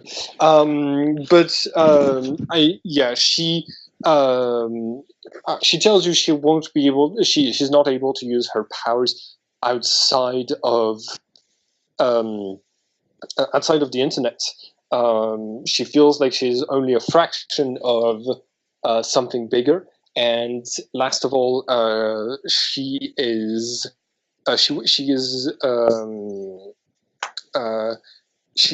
going to stay to keep watch on you and be available to you if you type her name on the internet, and to get her attention. Okay, so unless anybody has a better suggestion or even wants to offer an alternate suggestion to discuss, I think we should keep Crimson on ice. That means out of it, unconscious for the time being, and try and figure out a way to help restore you to your former glory, if you will, and I think that once Stefan and Oliver manage to step out of this fog that they've been in all night, they can help us figure out exactly how we should go about doing that. But in the meantime, I think he's a loose cannon, and he may know something, he may not know something. I'm not comfortable with killing him, but I'm also not comfortable with letting him go. So maybe we can find some way to keep him on ice for the time being without allowing him to see or hear anything to know who has him or where he is or anything. Okay, I think a group of some Neo Hermes contacts of Stefan are going to take care of Crimson, and I think and Webmail Care expresses that she would rather not return to the goddess that spawned her and stay free on the internet. She thinks there's a lot to explore there. No, that's what I mean. But I mean, if there's some way we can help you move forward, let us know. She says she's already transferred her essence off of those computers now that she was able to plug into them from the from a USB port instead of being confined on the inside of them. Wow. She's been able to free herself, and basically after that the computer screen shuts down. Okay, the file of Lucius Black mentions that he is that there are plans to capture him soon, and if you don't mind, I think before we start the adventure where you contact him, I want to do a little portion with Lucius. Kevin, are you here? Yeah, actually, I think Lucius is probably on his 4th cup of coffee at a cafe. All right, so why don't you tell us a little bit about yourself and your character, please?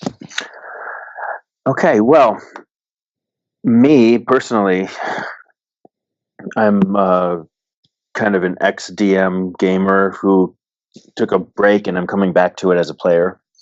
So I think that's fun. And basically, I prefer role play over combat, generally speaking. So Lucius is like that. He enjoys doing tricks. He's basically a street magician trying to stay out of the limelight because he's actually a confidence man, charlatan, that type of person. And he doesn't want fame because fame will kind of ruin him. He's always hiding in the background, running scams. Basically, he had a lot of childhood trouble, and he went into the tutelage of some kind of questionable underworld people who like to use scams and tricks, and he really got into the magic aspect, but the actual physical street magic, being completely unaware of the occult. So he's witty. He's never really been in a fight in his life, but he's never picked up a gun. But he has a lot of tricks up his sleeve to try to do things to slip out of places, to escape. He's really good at taking different identities and just basically running from one identity to the next, to the next, to the next, to the next, and leaving a very difficult trail to track or follow. And so right now he's mid-30s. He was living the high society life kind of as this cougar's boy toy for a while because he's very charming. But then after he started seeing these visions a couple years ago, and he's obsessed with finding out if he's crazy or not because he started to develop odd powers and visions and things. And so part of that deals with the fact that he's really obsessed with street magic and things, but some people he noticed were doing things that he just couldn't figure out, and he got into it more and more and started thinking this can't be. Like, there's got to be more to what's happening, maybe. And then he started stumbling upon the fact that either he's crazy or magic exists, and he's not really sure which one. So he's very charming. He always has an angle. He's pretty pacifistic. I mean, he wouldn't want to kill anybody ever, and he'd feel terrible kind of doing that. But he has no trouble ripping them off or stealing. In fact, he likes if he can get the newest, biggest art out of somebody's house, like something famous, and he would pilfer it away and maybe not even sell it. He might keep it for just the sheer fun of the fact that he got this extremely expensive multi-million-dollar painting that other people were watching. And he'd watch the news just to see what happened and not tell anybody. So that's the kind of personality that we're running into. Mr. Lucius Black, I would like to bow. Welcome to the game. I don't know if I mentioned. Did I mention the Veils and Lines system and ask You did. to? Yeah, previous game. Good. So,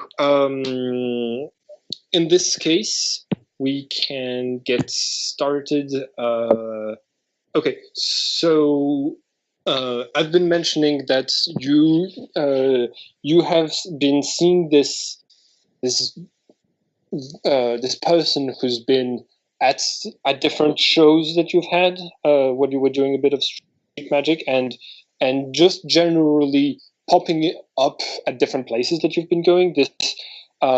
This very, very tall man, someone who's did anybody know the giant from the actor who plays the giant, the mountain from Game of Thrones, for example? Sure.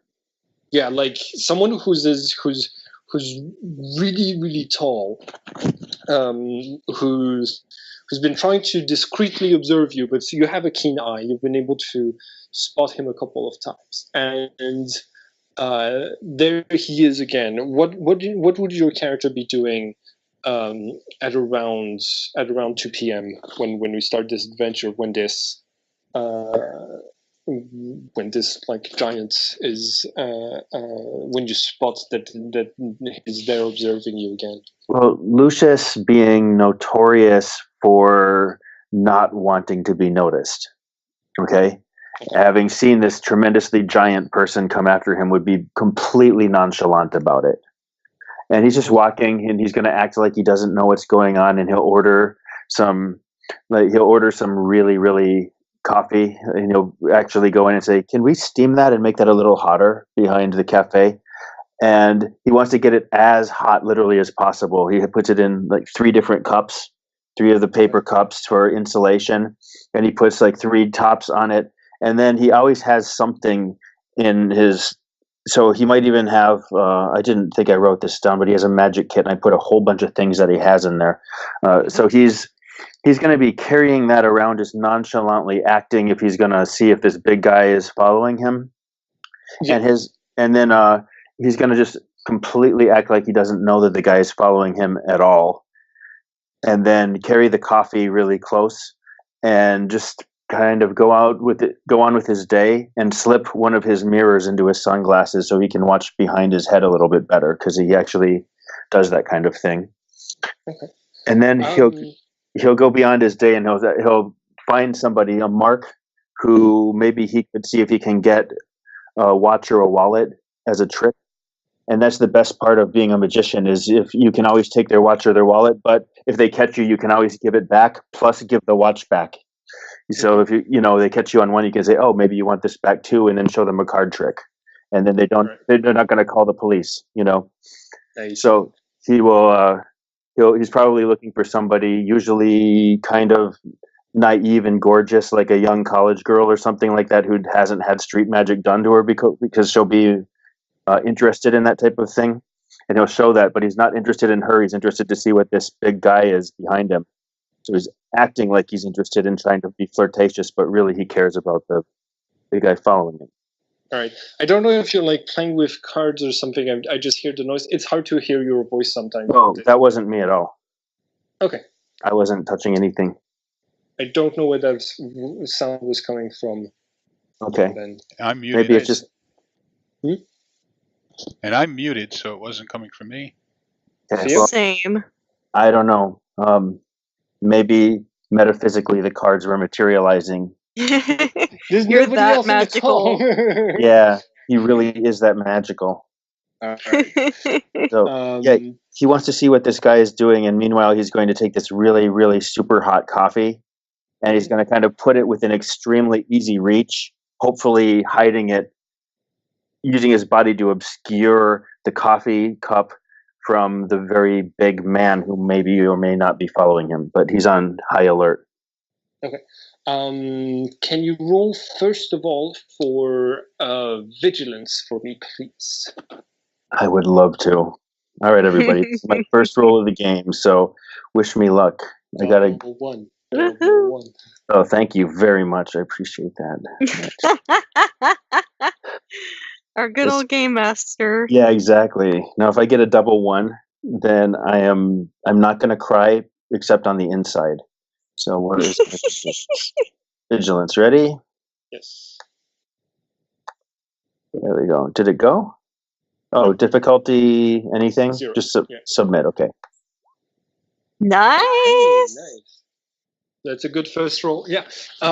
So you notice that the big man is following you, and he you're going to notice two things. First of all, like, he stands a couple of heads taller than you, but now that he's like walking a bit closer than you, you can see that he's hunched over. Oh, great. And like, he's taller than you while hunched. And you can see he's not looking just at you. He's also looking at a couple, and he like makes a movement with his head like this to a couple of skinheads that are coming from the other side of the street that also make a very brief head movement towards him, and they're both converging towards you from different sides. And you wanted to start a trick. So can you please roll for subterfuge for this? I will roll so well you won't even see my roll. That's how good I will be. Whew, I'm on fire right now. Yeah, you have a it's one of your best skills. So like so you're pretty good at it. And yeah, you start your card trick, and whatever it is that you're preparing when you're trying to like distract their attention with the card trick, you're going to be able to pull off. Okay, so I want to stick a flash card in there, something that if I throw it to the ground, like there's a little packet on it, and I can activate the chemical, throw it on something, and it'll go boom and let out smoke. For one, and then I have the really hot coffee on one in front of me, and then as this guy comes around, as somebody gets close, I say like, "Oh, and a crowd." So and you, and I say, and pick a card, and I'm going to do the push so that he grabs the flash card, and I activate it so it's in his hand, and then as soon as he pulls it out, and I know that it's going to flash, and he doesn't know yet, I grab the coffee, throw it in the face of the big fat, that huge guy, and go bolt. Okay, and all right. So I'm very welcoming. I'm very welcoming to them. Like, oh, I really want you here in my trick. I have no idea, and then I hand him the flash card. All right. So you because of your subterfuge check, he's not going to have a defense roll, but I'm going to ask you to roll firearms to like aim it properly at his face. And it just explodes though. It doesn't. He takes it in his hand. No, I meant the coffee, not the flash card. Oh, I need that, huh? Firearms. Yeah, but like, you're at very close range, and you're very prepared. So both of these give you a +3, so you're at +6 right now. Ooh, that's still going to be bad. Okay, so let's see how this goes. Firearms. He's not really into this. How did it go? Okay. 12. He can't defend, so 12 is enough. But as usual, you can take the darkness dice as well. I'm not really taking darkness much. No. Okay, so 12, but I'm just trying to bolt the heck out of there. I mean, that was my, like, as soon as I throw that, I'm gone. Okay, yeah, you splash this against his face, like you burn his eyes, and he's screaming in rage. And like and like yeah, that's enough of a distraction that you can start bolting away. But you can hear this tearing sound as he is as the pain shakes his body. He flexes his muscle, and you can hear his some of his clothing tearing just from that like unwitting unwitting movement. And but the two skinheads are going to start running after you as you run away. So run Okay. for athleticism. Okay, what happens with the flashcard that blows up in the guy's hand? What happens with the flashcard that blows up in the guy's hand? Yeah, it's enough of the distraction that I'm giving you a +3 to your athleticism as a sort of like head start. Athleticism? That's going to be terrible. Yeah, you just have a +3. Okay. I was kind of hoping reflexes might do something, but we'll see. Okay. No. This is a +3 gives me a 3, by the way. So let's see how this goes. You're going to want to rely on vehicles with your stats. Yeah, 9. So is there anything like a bike or a motorcycle or anything that I can get to a car, or maybe? Not around you, but there is. But you could always take the darkness dice to run away faster. This is going to use up literally all of my experience for all these wonderful. Okay, I'm just running. So you don't know if I can take my darkness dice or not when I'm rolling with these characters. I'm just going to run. See. Okay. All right. So I'm actually going to need to because you both failed. I'm going to need another athleticism check. This time you don't get the +3 to see if you manage to get outrun them during this race. So, okay, I had no idea that's what athleticism does. Okay, this is not going to be a good roll for me, comparatively. Okay, they managed to catch you. Basically, like you feel a tugging on your clothes, and before you have the chance to like take it off of you to keep running, you're being pushed against a wall by someone who has like a spiked bat in his hand and a swastika tattoo on his tongue. I say, guys, I didn't know you preferred decaf. And he says, "Hold it right there, punk. You're coming with us." I'm going to dodge, get away. What can I just dodge out or use reflexes or something here? Yes, you can roll for dodge against my brawl to try to escape his grasp. Okay. Plus, I have that interesting. I have that ability that I can't be restrained. Can I use that? Yes, you can. You can also use this or the teleport. You have to say the words. Okay, well, I'm going to just. I am going to. How far away can I do this teleport? Can I see? You're able to see like to the side of the both streets. So you can teleport on ground level. You're able to see a building in the distance that looks like it might have an emergency staircase. And okay, I'm going there. That sounds good. I want to see if I can get up the staircase somehow. So it's Deske sleeping there, correspond quadrant fan first and is seeking people in her interest in India get on descent. Mumbles. Oh, you're saying the verse in Latin, right? Correct, because he has languages and Latin. Okay. All right.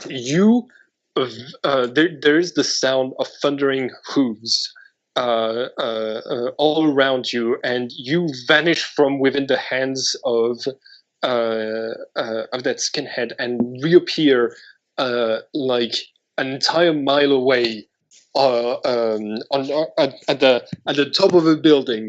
Can I plant my calling card in his hand? It's a business card, and it has a smiley face with its tongue sticking out and a middle finger pointing up and an email address. All right, you're going to get a very angry email at this. Yes. as I go? Yeah. That's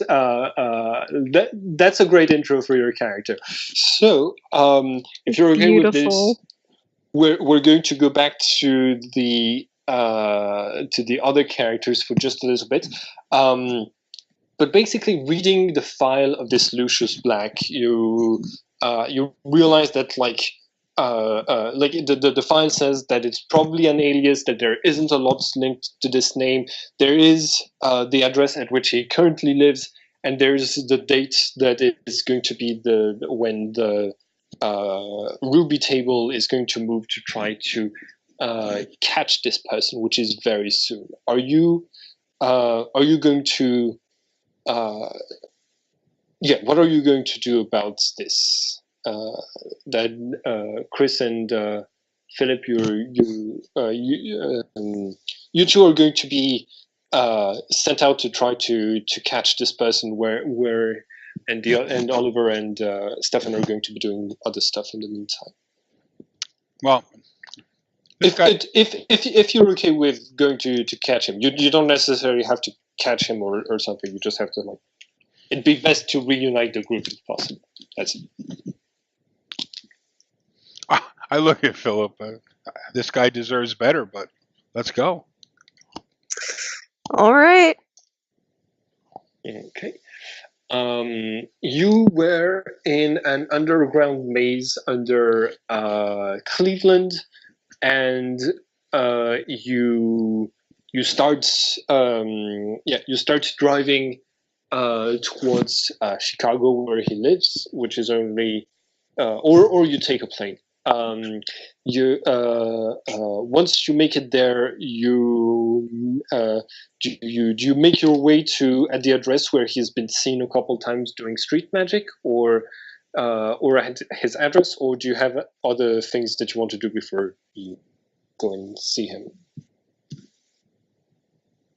I'm down for being immediate and direct. Okay. Yeah, but I mean, I'm not. I guess we go to his address, right? Start there. Sure. So how does clairvoyance work? Can I do I have a power in that, or just a skill? You just have a skill in. By the way, technically, because of your visions, you count as an initiate, so you get a +1 in clairvoyance, mastery, and meditation. Everybody does once they know about the occult world existing. So you can write those +1s in those free skills. And so do I just move Virgo to 3 then? Is that kind of no? Just that will not move because those are fixed. Okay. I just have to remember I get a +1. No. You it's a permanent bonus. It's as if you had trained in those things. So you can move your clairvoyance from 6 to 7, your mastery from 0 to 1, and your meditation. I've got it. Okay. Meditation from, from 0 to 1. Okay. And, okay, so basically, clairvoyance works this way: when you look at someone or something, if it has supernatural energies within it, you can spot this. You have managed to see that your hands do show something when you have your aura activated, but when you don't have your aura activated, you look like a normal human. Okay. So if I say if Lucius lands on this tower and he turns around and crouches, can he use clairvoyance on those people to see if he sees their supernatural? I mean, I'm guessing that the guy that busted out of his basically turned into the Incredible Decaf Hulk. He probably has something, but can I make one roll for fun? Yeah. Go ahead and roll this. I hate that you're pointing this out, because when I created the scenario, I was like, oh great, it's just the Flash and the Hulk. Yeah, exactly. But despite the fact that you succeeded, you're able to see your aura clinging to your body. Mm-hmm. You do not see anything supernatural.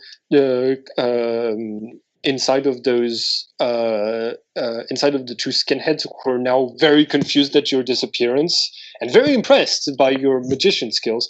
But their fellow the person who the giant who makes his way to where they're at and talks with them, you can see that he has a similar aura to yours clinging to his body. It's just not the same. It's just not the same aura as yours. You don't know much more about it. You know that he has something supernatural on him. And there's a pause, and then he doesn't look around. He turns to where you're at, as if he had this intuition that of where you were, and he looks straight at you. Okay. With a quick glance at the skinheads, I say, "This is going to be a really close shave." Right. So we can cut from there as you try to get away. Yeah, I'm going to get the heck out of there. All right.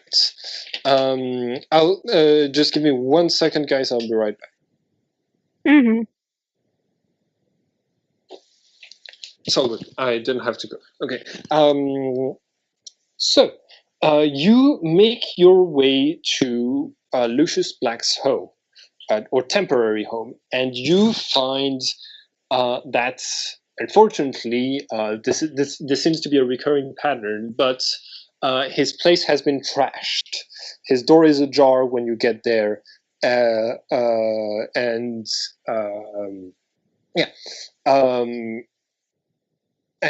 you.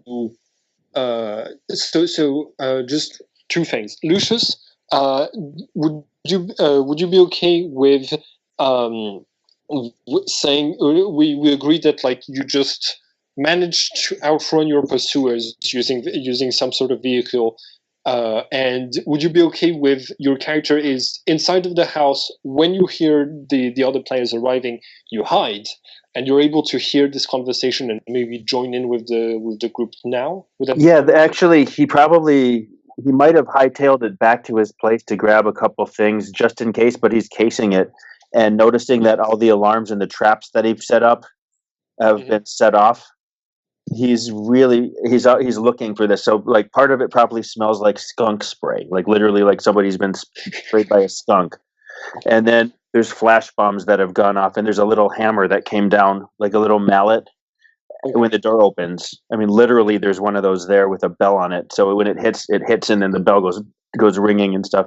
And there's trip wires and stuff that falls all over the place. And then there's this big slime thing from the ceiling that has fallen over the couch with whatever. So there's probably footsteps from, depending on how good these people are.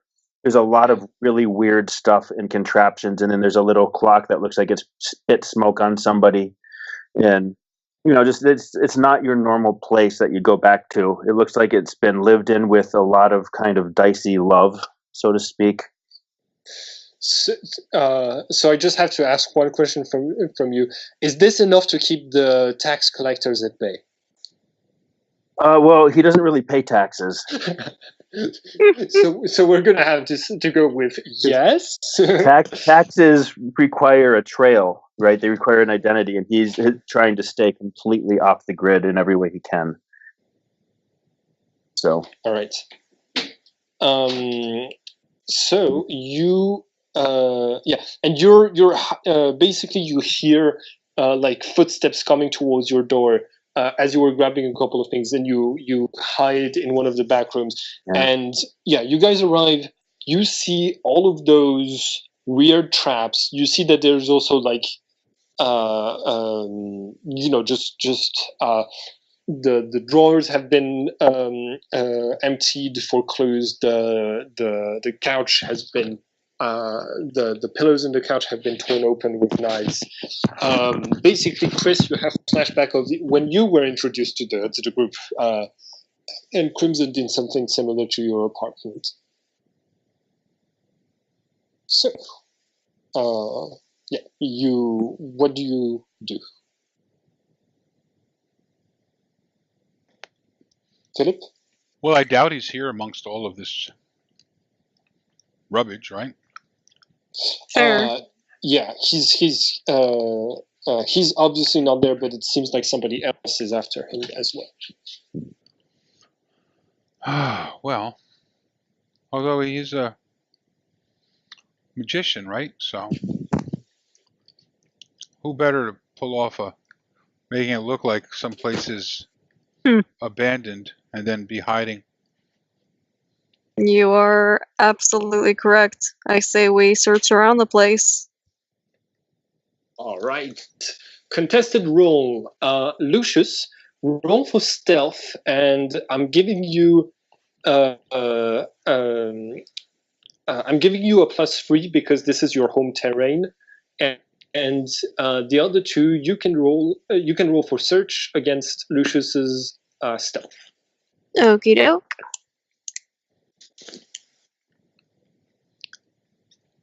Okay, so stealth 17.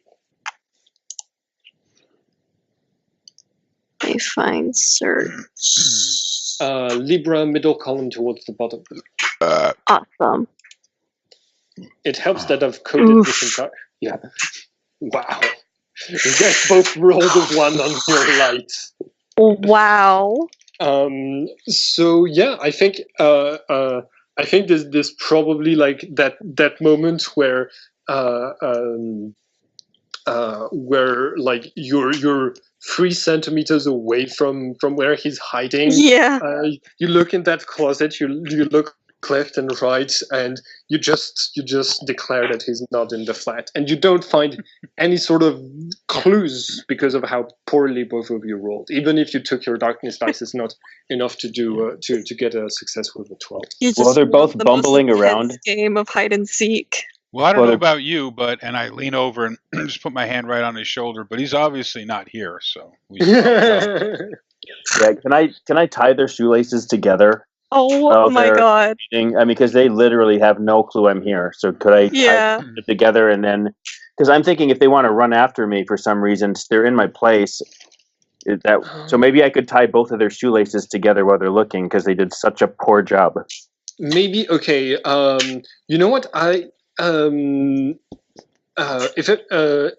If we say that you are hiding under the bed inside of a like human-sized chest under the bed, and that they sit down long enough for you to do this, then maybe. But yeah, it's going to depend on whether or not on how long Chris and Philip would be staying there. And I also want to hear what your conversation is while you're searching through this, because that might give him some information that he might overhear. All right. So how long would you be staying in this place? He was not here. We don't really have any clear clue. Well, there was that Linda White mentioned that he had spent some time with her. Maybe she has an idea where he is? Possibly. Wouldn't hurt to check. Yeah. And it's pretty much all we got. I mean, he moves around, he changes identities. So if he's not here... Could I actually just plant my calling card on one of them? Somewhere that they won't find it. Yeah, okay. That is, it feels based on their conversation that they wouldn't be staying still in a room close enough to the bed long enough for you to do this. So if we say that you were instead like in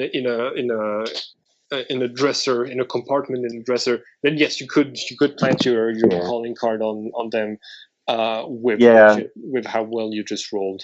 Okay, well, I plant my calling card on them, but the real one with my real email address, not the one that I give to the FU people. Okay. All right.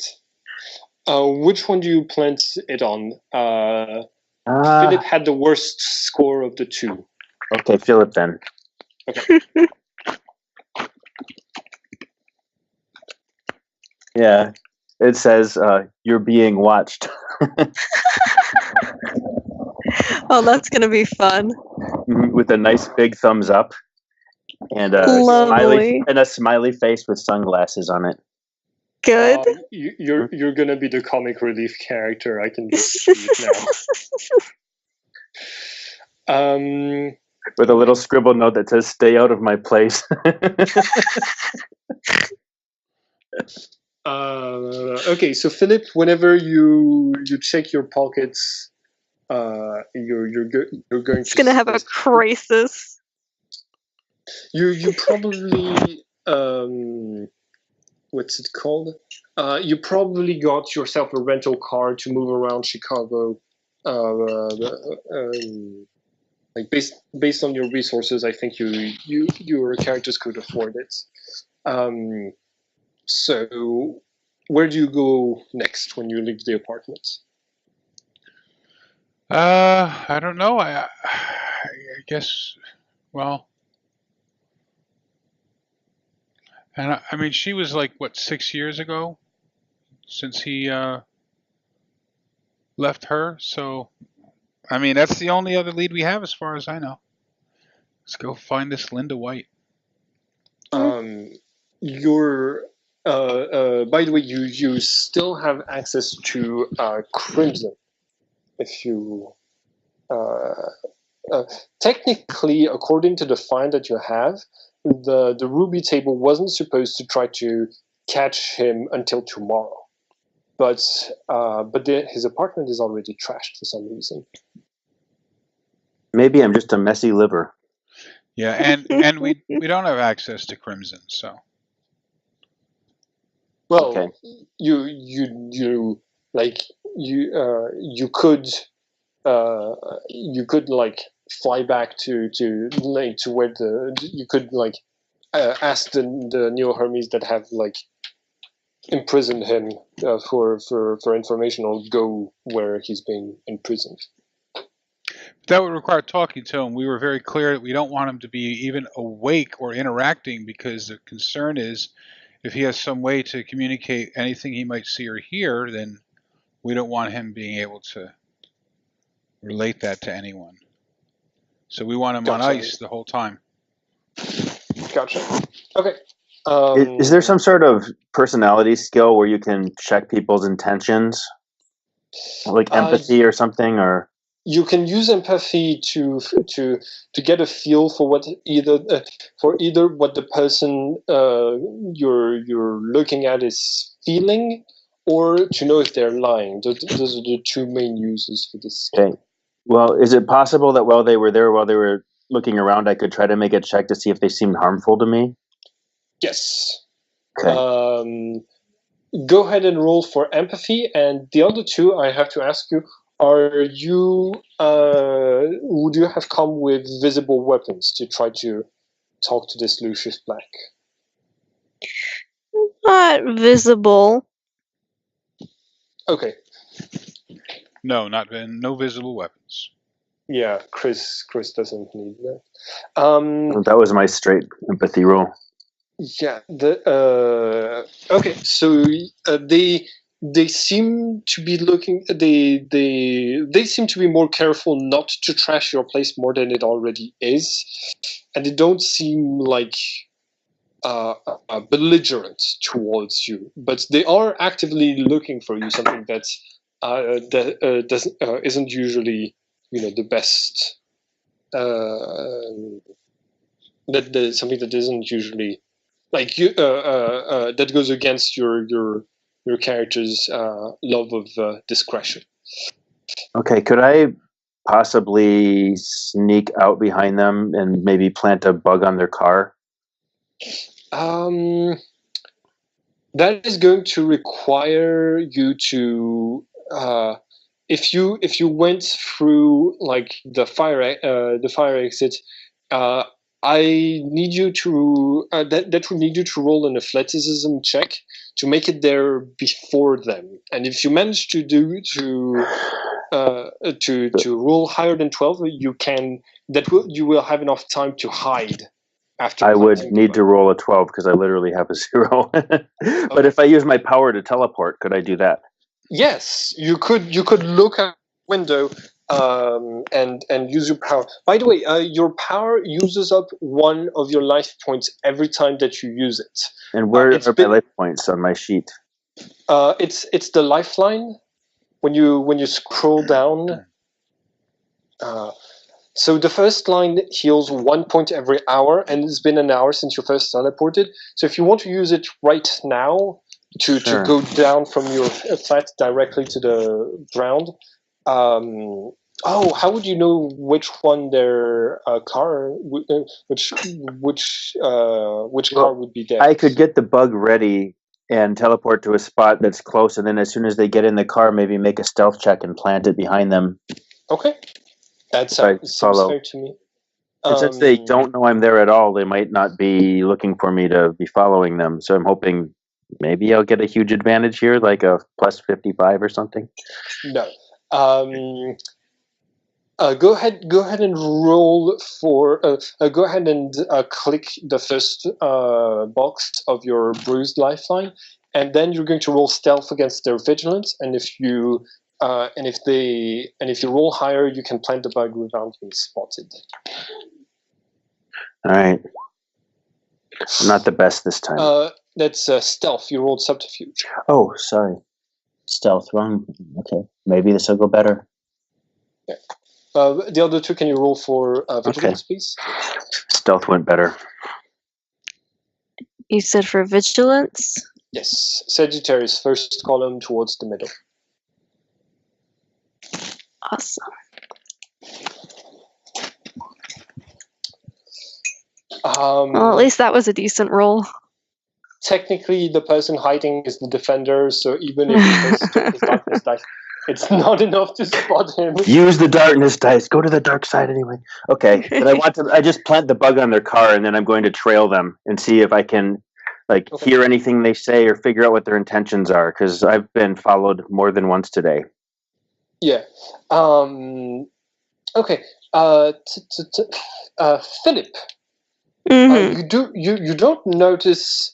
You don't notice the Lucius, but you do notice that there is this very, very tall person who's making his way towards the building, accompanied by 2 skinheads, and they start to head in, and they look mighty angry. I have the urge to kick some ass. By the way, now would be a good moment to put up a content warning for this scenario. This game has occult neo-Nazis, and the main characters are going to be kicking their asses in this scenario. I mentioned the swastika beforehand, but this is the faction that you're coming across. Hey, don't be racist against Nazis. Anyways. Nazis are people too. Monstrous people. Yes, I agree. Yeah. It's supposed to be a joke. Good. Gonna kick their asses. Yeah. So how long has it been since we left? I think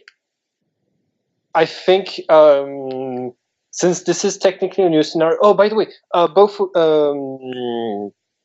I'll write it in chat so that everyone can see. But everyone won 8 experience points, including you, Lucius, for the previous scenario, since we've come to end this scenario. Oh, great. Great.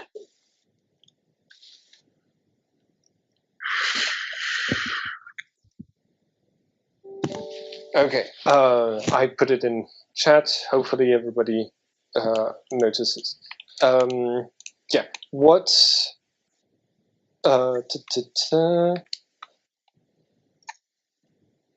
Yeah, since this is the start of a new scenario, we can say that a full day cycle has gone by, meaning that you would be regenerated on all of your karma and all of your life points. Would that be fine with you? Sure, that was what I was asking. Okay. Yeah, feel that it's the same. You're fully regenerated. Sweet. Okay. So, Just in time to kill the Nazis. Yes. all right. So yeah, you're heading off to the house of this Linda White. Does that include the putting up of my Taurus aura? Yeah, sure. Okay. I don't know how many we get back during that cycle, but I had one left. So. The rules are not clear on how much karma gets you can have during sunset and sunrise. It's some game masters say you only regenerate up to to have your full karma pools, and some people say that you regenerate 1 point every minute, so you're able to cast verses and cast auras with no problem during this time. Yeah. Okay. Yeah. I want to look at those guys with clairvoyance. Oh, okay. Go ahead and roll clairvoyance. Because the skinheads could be just dopes, but that one guy. Yeah. You said me too? Yes. No, I was just checking. Did you tell Chris about the giant? Oh yeah. All right. Oh well, I got a higher roll for vigilance than Philip did. Oh yeah. Oh, you're balanced. So you have the. I didn't take into account that you were balanced. Sorry. Should I make a vigilance roll as well, or? Yeah. You might as well if you want. And Chris, you notice that the giant has the Taurus aura, but it's weird. You have the Taurus aura on all of your body. He seems to have the Taurus aura that seems to seep through his body from his muscles. Like he has like you can sense the green protective aura. Like you can sense it from beneath his clothing, and instead of enveloping him, it seems to be stronger in some in his biceps, triceps, and everything, and to be pouring into the rest of of his body from those places. Are you seeing that? You seeing that big guy there, Philip? Oh yeah. He is rocking Taurus, but it's different. Rocking Taurus. That's a quick way of saying it. Okay. So Lucius, looking at this, knowing that these people are not together, is starting to think maybe the ones that followed me in aren't really so bad after all. Mm-hmm. They didn't try to grab me exactly. So he's going to kind of pop out behind them without them knowing and just say, they're a bunch of Nazis. And it's time for, and he says, I mean, just out of nowhere, he says that. And he says, good. And it's time for them to not see. And he says, O Hamidas and Antembre, no voctum noctis as a Mount Hog pervitus, gulchas and on, which is valleys dark and deep, which puts one into target's vision is reduced as if under a murky night sun. Okay. That was so fucking badass. So oh my god. Where exactly do you pop out from? From behind you guys when you're looking at the car. You're in our car? I think basically that you guys are inside of your car, and he and while you're looking back, he pops up to the side of your window, knocking against it, and like catching your attention like while you're in your car. Little finger pointed down, like roll down the window, type of thing. Yeah. They're a bunch of Nazis. So which of them do you point at when you're using this verse? The big one that I already hit him in the face with coffee. He is gonna love me.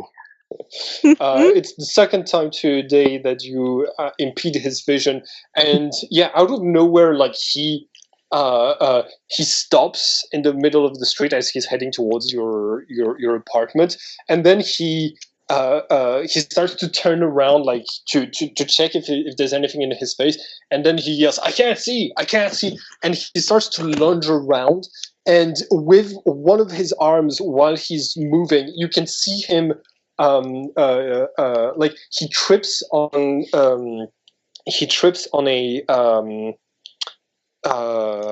you know those like poles in the street, the parking tickets things that are like on top of a pole in Chicago. Mm-hmm. Yeah, Yeah. he bends one of these by falling on it. Oh no. Yeah. And their screams like attract a lot of attention. The other two ask him, "Hey, are you okay, man?" And they both seem to be having this slight German accent. Mm-hmm. I don't suppose that this is throwing off their game. Let's see. Well, they are. It is throwing off some of their game in the sense that they're like very confused by what is happening right now. Okay, so I say, did you want to kick their ass, or should we get the heck out of here? Well, in this file that we have of Lucius Black, does it include a picture of him? Yes, I mentioned it did. Okay, and does this guy look like him? Yes, he might have like a wig of a different color, but you do recognize him. Well, there's really no need to beat them up, is there? Why don't you hop in and we'll take off. All right, I just climb in the back seat. I mean, Buckle can't up. we have like a little pit stop? Just a beat up Nazi pit stop? You can run them over. You're so right. Do it. They are like they are on the sidewalk right now, but it's still it's still possible to do a maneuver to like run them over or bump into them, but it's going to take a drive check. So whoever is driving might want to give the wheel to Lucius. Yeah, I say, may I? Not. I like to drive. I drive. Me. I think which one of you would have been driving? You don't need to have points in drive. Not it. Okay, so Philip. I'll have been driving. Yeah, you don't need points in drive to know just the basics. It's just you need to roll whenever you're in a car chase or doing dangerous maneuvers like this. Okay. I'm like motioning, scoot over, please. Like, can I? I do so. Okay, I jump in, peel it in, and roll them both over as best as I possibly can, even if I have to do a ready? Here we go. They both rolled a 9 on their dodge, so go ahead and roll your drive. Oh yeah, okay. You crash into the three of them, like pushing them like backwards, and you like the two skinheads like fall to the ground. One of them yelling "Scheiße," but the giant stops your car. Like you've heard him, he grunts in pain. But just him standing there has blocked the momentum of your car. Okay. I go in reverse. Oh my god. Right. And then you drive away? Yeah. All right. This has attracted a little bit of attention of people in the streets, but it's the year 2000, so people don't have cameras on their cell phones. So, all right, so there's no problem there. Hey, as we go down, I say, they're Nazis! Let chaos ensue. Exactly. They're Nazis. Like, of course you do that, you know? Yes. Yeah, absolutely. especially So- 18 years ago. Yeah, like this is somehow more controversial today, but at least in the year 2000, it's pretty clear. Okay. Mhm. So now, as I'm speeding around maniacally with the car, hitting the gas and going, and I say, "Are you fine people going to tell me why you're after me?" I'm not touching anything, by the way. Okay. Yeah, I can hear like a paper folding sound. I'm not touching anything. Guys? You hear paper Shouldn't- folding? Sounded like somebody like messing with like a bag or something. Yeah. Well, there's nothing in my place. There's, I threw a bag away, but Okay, yeah, that might have there's been no what we more heard. sound going on. Right. Yeah, Okay. it stopped. It That stopped. was it. Okay. Well, I say, are you fine people going to explain why you're after me, or should I crash this car, or should I drive this car over the pier and teleport out myself? Oh shit! Well, And that I sounds aim interesting. Like, mm-hmm. You can teleport, Oh. huh? I could just teleport you back. I'm a magician. I can do anything. And then he hits the gas. So why is it that you're after me? By the way, you guys can see his driving is it's really good. He seems to have like a natural talent for this, and his hands are moving very very fast to control the vehicle, almost like it's an extension of him. And like it's almost supernatural how the way that he's driving right now. Is this a stick or an automatic? Probably a stick. We're in America. I feel like I've always been told that there were more automatic cars than stick cars. Yeah, in America that's true. But stick is for like the real driver. Yeah, if it's a rental car, it's probably automatic, though. Yeah, Oh yeah. that's fine. But yeah, he'd literally be jumping a curb here and there and going around just to let you know that he could crash this thing at any moment. So, Pull over. Just baby driver up in here. okay. Pull over means he hits the gas and says, "You can talk." I punch him right in the face. I'm going to make a Ooh. brawl attack. Yes. All right. I don't really want to do damage. I want to just give him that, smack him in the nose so that it's like his eyes well up and he's just stunned. Then I'm going to grab the wheel. Okay.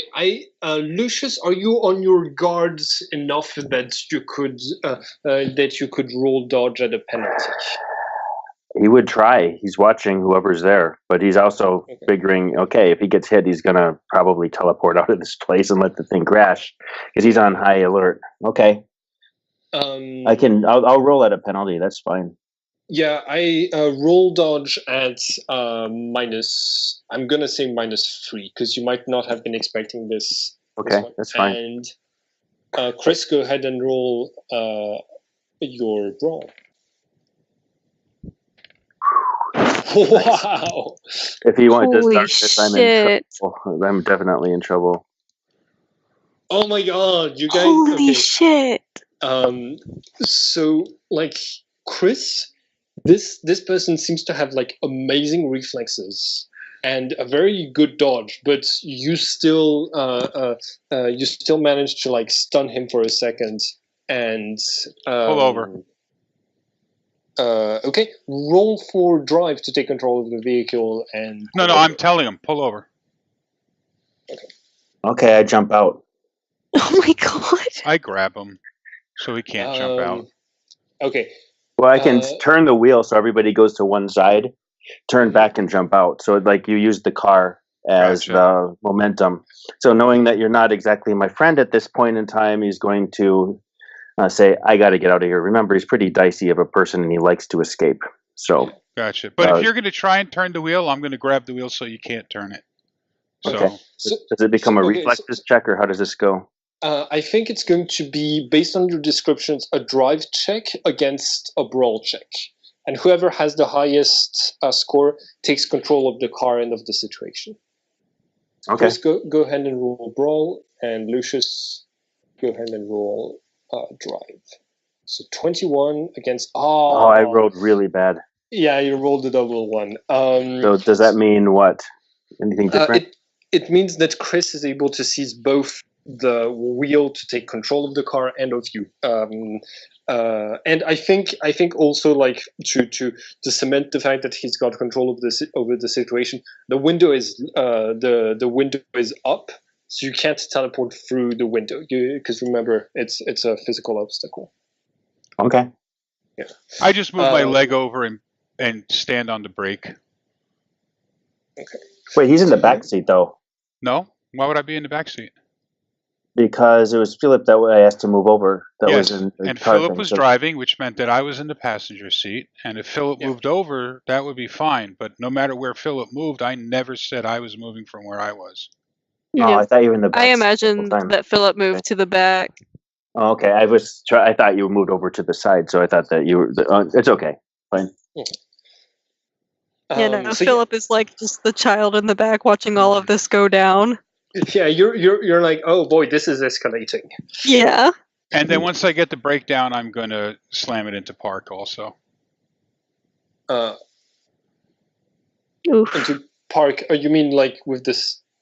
Yeah, because the gear. once I slam on the brakes, unless it's got Mhm. anti-locking brakes, I'm not sure in 2000 No. if it would have. It's no. You like you break in. Like I think you stop in the middle. Like you stop in the road.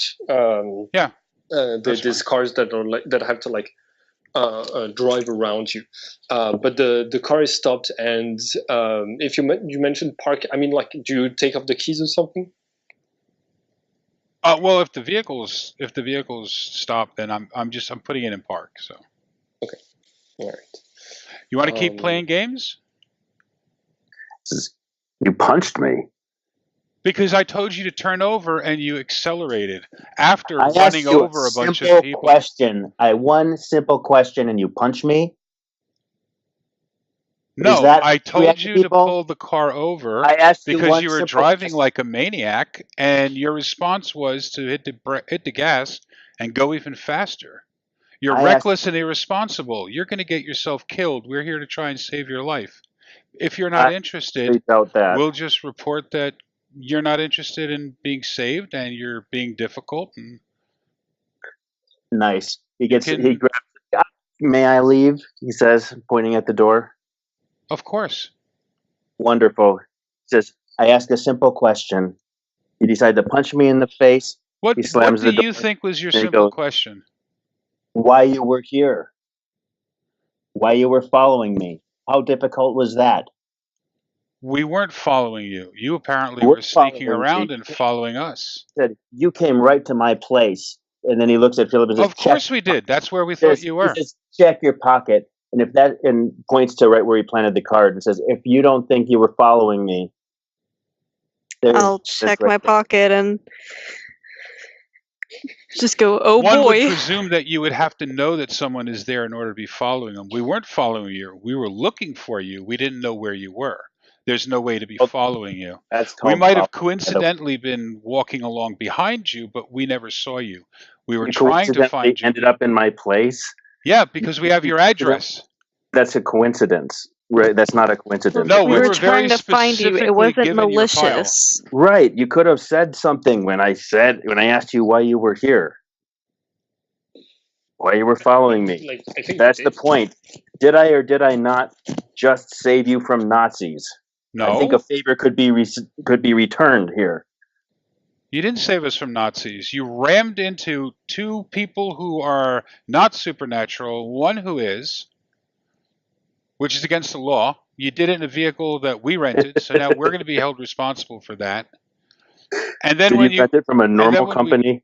Then when we told you to pull over because you were driving like a maniac and endangering our lives now, in addition to the other people's lives, your response was to drive even faster.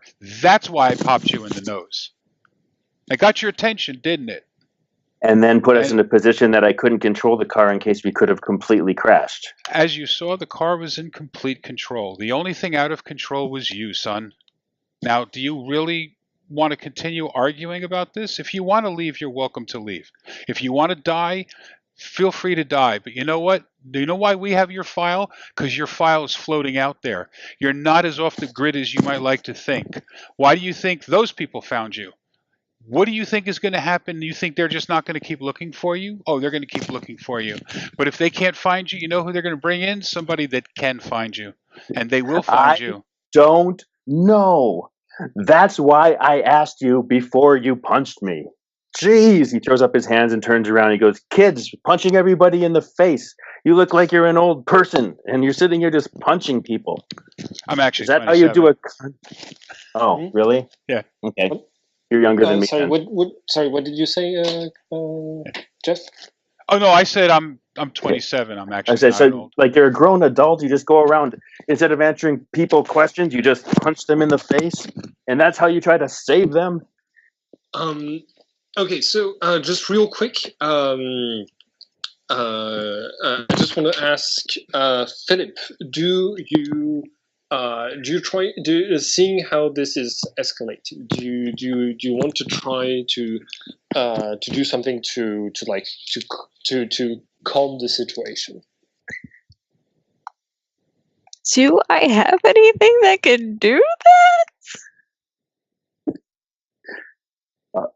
Like a popsicle? Just, hey guys, let's go out for some ice cream, eh?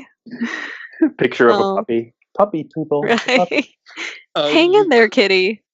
You could make a persuasion or leadership test in an attempt to get them to calm down. Okay, I can try that. What is my buffoonery score? So I can roll against her leadership. Obstinance. God, I do not have good leadership. Technically, you'd need to roll willpower to resist an influence like this. Oh, I don't really have a lot Probably of not that. going to be that hard. That's yeah. okay. I don't. Does she have to? Is this like? Does she have to get a 12 to make it work, or is it just a contested whoever gets higher? Just real quick, Chris's pronouns are he, him, and sorry. And Theo's are they, them. So He, him. just Yeah. Okay. just like just to be more careful about this. Okay. I apologize. It's okay.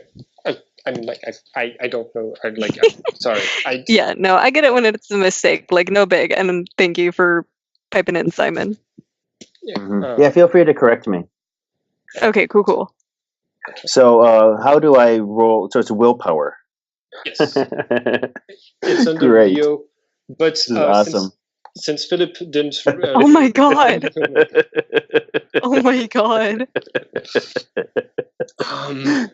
The thing is, it doesn't count as a. Yeah. Neither of them count as a success. So, Lucius, you can you can accept that even in a failure, Philip is still better at calming than you are at.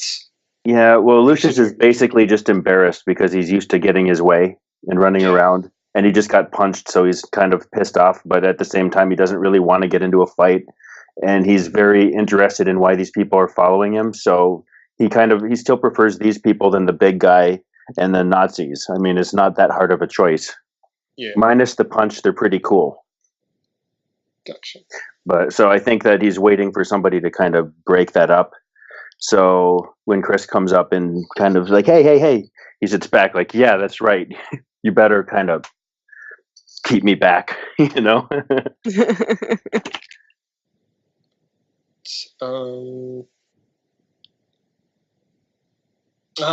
Here it is. I've been looking for a file for just a little bit. I finally found it.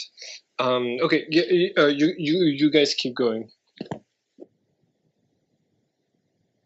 So yeah, what are your characters doing?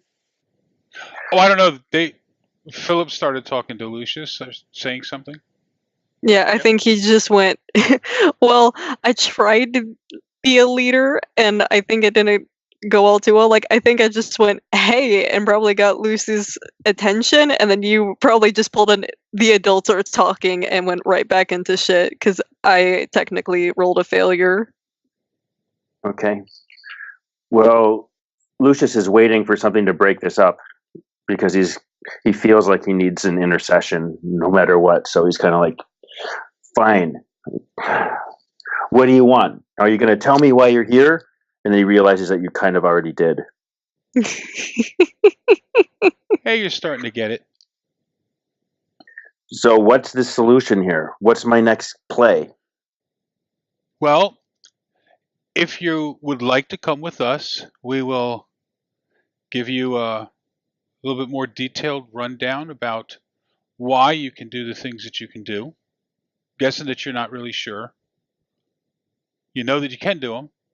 You know that somewhere along the line you became able to do them, right? Figured some stuff out for yourself, but you don't really understand why. Something's nagging at you. Something's telling you that there is something more going on here and you can't quite put your finger on it. How close am I? Yeah. Just like a slap in the face. Well, that slap didn't come from me this time. I was where you are a week ago. All right. You tell me where we're going. I'm driving. No punching. Deal? Fair enough. I move my leg back over to my side of the car, off the brake. Okay. We're going currently back to. Are we still in Ohio? You're in Chicago right now. I mean, where we left everybody else. Were we still in Ohio? Was that where we were coming back to? Your base of operation is still Hawaii, the observatory in Hawaii. Okay, so is that where we're going to be going?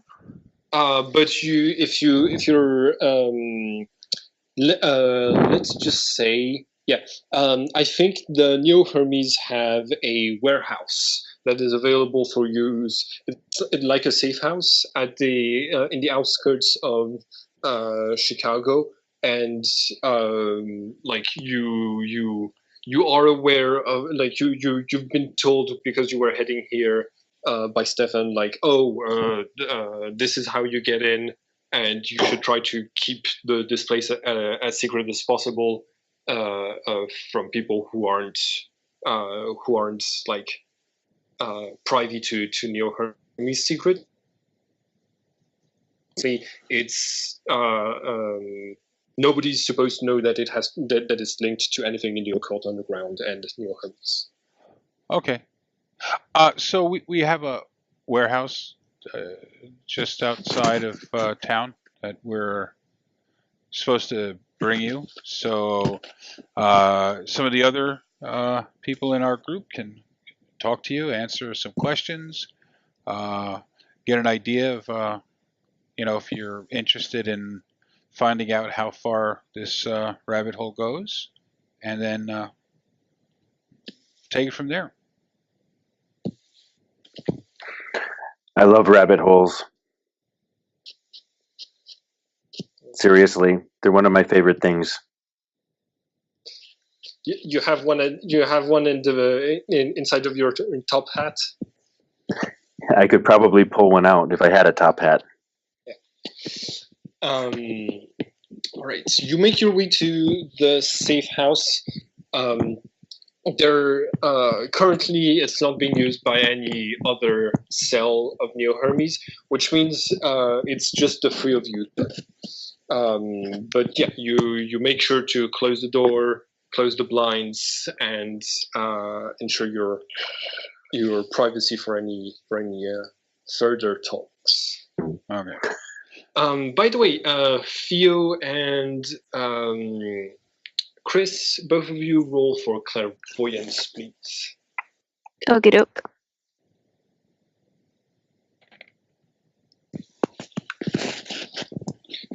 So Chris, you are able to see that. I think I mentioned it. I think Lucius, I mentioned you had the Capricorn aura on you when you ready to use in case you need to, when you were like looking at the giant and the two skinheads. Would you still have this on you? Would I still have it? Yeah. Basically, it's a power that's always on until you decide to use the breath. Okay, when I use the breath, then It consumes it, destroys it, and you have to spend another life point to regenerate it.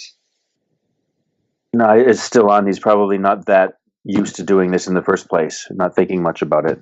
Yeah. All right. So Philip can't see it, but Chris, you notice that he has the Capricorn aura on him. Okay. Chris, you might not be you might not know some of the auras from the others, seeing as you haven't necessarily come across all of the auras yet. But it's this sort of reddish aura that is that always seems to be moving like very fast, just a bit ahead of each of Lucius's movement, and they have like spots of lightning coursing through the aura. Gotcha. Receiving. It's not one of the ones I have. It's not one of the ones you've developed yet. Yeah. Nice aura, by the way, Lucius. He says, I haven't figured that one out yet. He says, it's Burberry. Burberry? The cologne. No, I mean the aura of red around you that's moving very quickly. Right, that's the Burberry. Yeah. Thank you. I'm glad you noticed.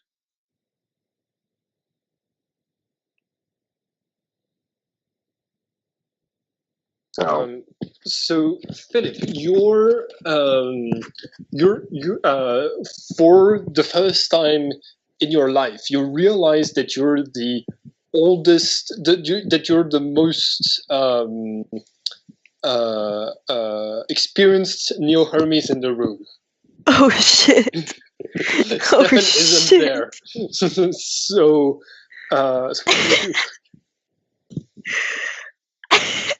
Panic? What does that even mean? What, Neo-Hermes? Mm-hmm. Are you asking in or out of character? I guess that's out of character, yeah. I don't know what that means. Oh, okay. It's basically the secret society that the player characters are a part of, and whose philosophy they share. But I think it might be more interesting for you to discover that either watching the videos or in game. I think the Neo-Hermes have already been mentioned at the point that you're at in the videos. Yeah, I haven't seen all the videos yet, though. I've again went through bits and pieces to try to get game mechanics, but I haven't had time to watch the whole thing. Okay, no problem. Thank you. So, all right. Back in character. Mm-hmm. By the way, my name's Chris Catman. Nice to meet you. That's Philip. I thumbed it back. Nice to meet you guys. I'm Lucius Black, but I think you already knew that. Well, now you've just confirmed it. Does anyone have an ice pack? Sorry about that. Here, let me take care of that. I breathe on him. Does that actually do something? Yes. Yes. He's not blowing air on you, but you can roll clairvoyance to see what's happening. Oh, please. The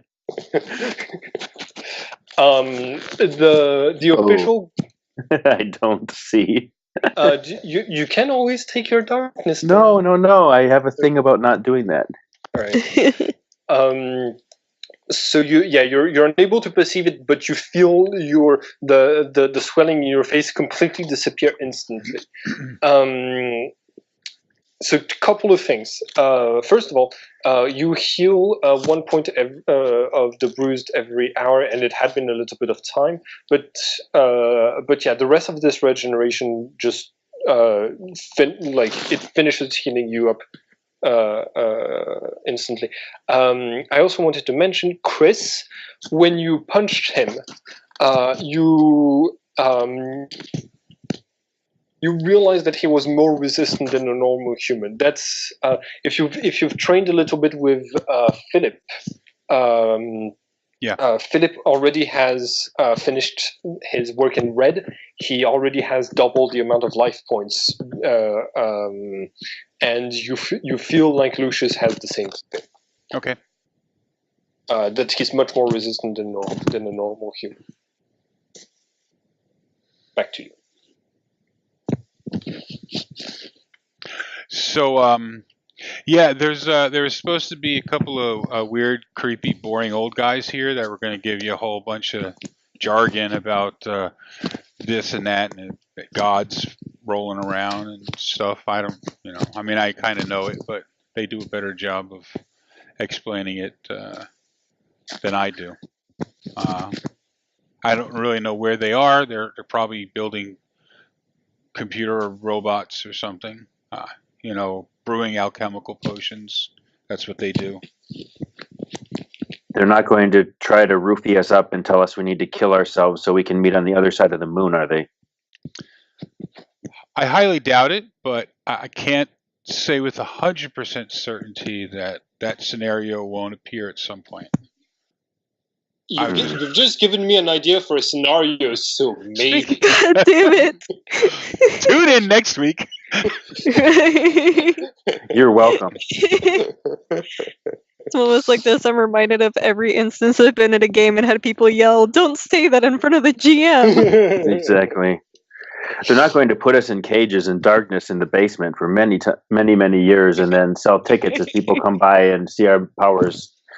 Oh, never Maybe. mind. No, but they will be able to probably answer questions with more detail than I. As I mentioned, I've only been affiliated with this group for the past week or less. So. How many of the rest of them have you punched in the face? Just curious. None of them have needed to get a clarifying pop in the nose to bring them back to reality. You're the first. I say. Of It's them. only a matter of time. And if we didn't need to get you out of there and off to safety, I would have jumped out and done the same to those Nazis. All right. Okay. It's water under the bridge. I'll only bring it up whenever I think of it. Fair enough. Just like touching his face, looking in the mirror, trying to figure out if he actually had been punched or not. No. Maybe I never punched you at all and you only thought I did. Yeah. Maybe you thought you did. And I fooled you because I'm a magician. I'm willing to accept that as an explanation. Yeah, Lucius sits back, finally having felt like he's won something. Like, ha! I finally got the better of him. Ha! So. But yeah, I'm not going to bother trying to explain it to him as if I even have more than a vague clue myself about what I've found myself diving into here. All right. Lucius. I'm not going to make you make a roll for this, but you start shaking and your eyes roll back in their sockets, and you have another one of the visions that you tend to have. And what you see is a giant bull charging straight at you. And then you come out of it with a little spit to the side of your face. Both of the other ones saw you doing this. I say, I hate when that happens. You all right? I think so. Yeah, I'm great. It's just that sometimes it just seems like there's a huge bull charging at me or something out of nowhere. Ah, Taurus. Yeah. Kind of like that big guy back there, I would imagine. Yes. He also had Taurus, but well, you were right there. You heard, right? He's got his aura is different somehow. It's focused on his, like it's emanating out of his muscles to extend out through his body. Well, I don't really know much about that. All I know is that there's a big bull coming. Every time I've had a vision, something strange has happened. Like right away or within days? Usually fairly quickly. And it's in that moment that you hear the front door of the safe house caving in and just crashing as something punches through it. We're gonna say you're in the kitchen. What do your characters do? Is there anything boiling on the stove, or is the stove lit, or? I don't think you've started. Like nobody mentioned that you started cooking. Okay, I start the gas on the stove. Okay. And I get the water running. All right.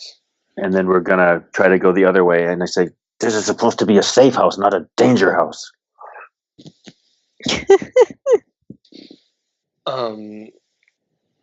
I start walking towards the front door. Okay. All right. You make it to the front door to see scraping against the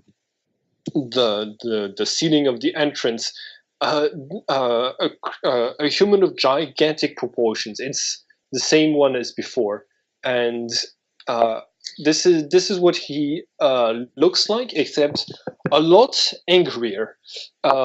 He shows his teeth, and he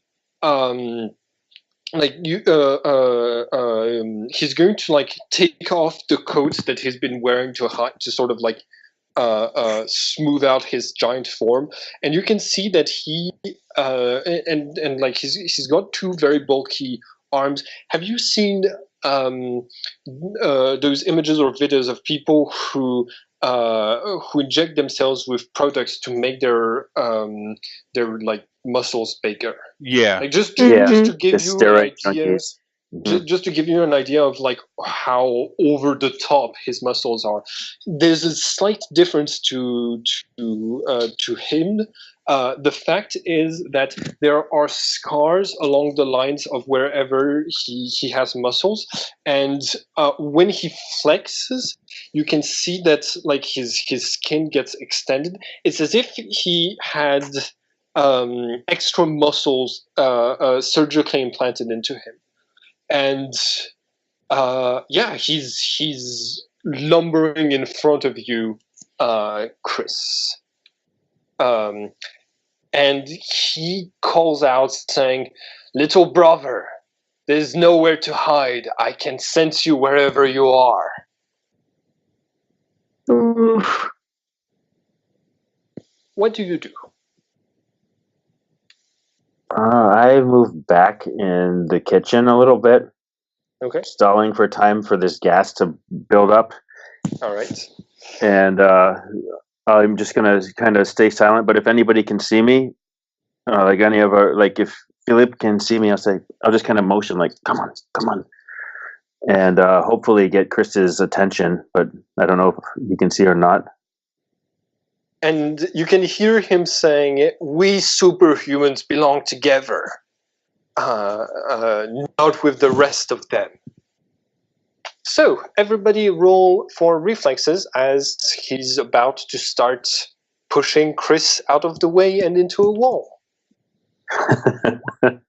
Chris, I hope you're good at this. Actually, you're pretty good at this.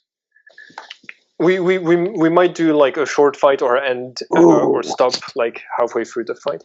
So I rolled a 2.5. My giant is not the fastest person. Lucius is going to act first, and Chris second, and Philip third. What does Lucius do? Lucius sprays cooking oil all over the floor. Okay. And Oh shit. and with the gas going, he gets his flashcard and lighter ready and moves to the back, like trying to get people to kind of come through. Yeah. This is just a really deadly version of that "come get your juice" vine. This is Home Alone. This is Home Alone. And he's going to keep all the windows and everything closed so the gas stays in here, and then he's just going to and he's searching around for like the best way to get out of here after he does the flash in there. Flash versus Hulk. So because of your creativity, I'm giving you a +3. Can you please roll a crafts check? If you and the score that you get is going to be the difficulty to dodge or escape the ball of fire once you activate your trap. Okay. Do you take the light dice or The light. darkness? Okay. Yeah, the light. I don't really use darkness much unless it's really, really a clutch. All right. So whoever gets trapped and whoever is present and where there is gas when you activate this will have to roll against dodge against 13 to make it out. Philip, Chris, you're next on the initiative. What do you do? I'm going to drop kick him back out the door. Okay. Go ahead and go ahead and roll your brawl.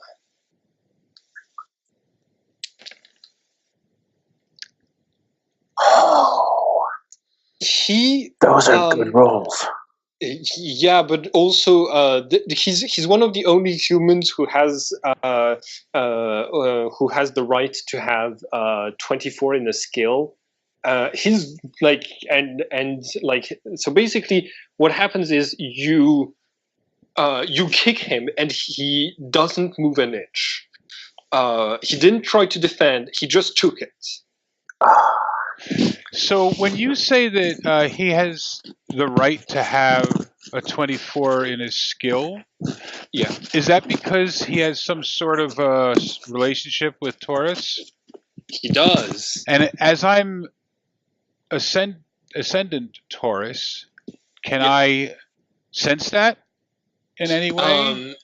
Yeah, like you're perceiving it in the way that the aura is flowing through him differently than it flows in everybody else. You can sense that there's something special about this person. He doesn't have any karma. Usually, people need karma to activate the auras, and yet neither Lucius nor this giant seem to have. To need to have auras to fuel their powers.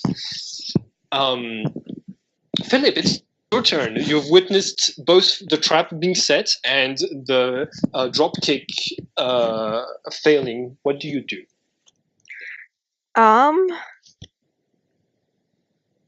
Do I still have that machine gun?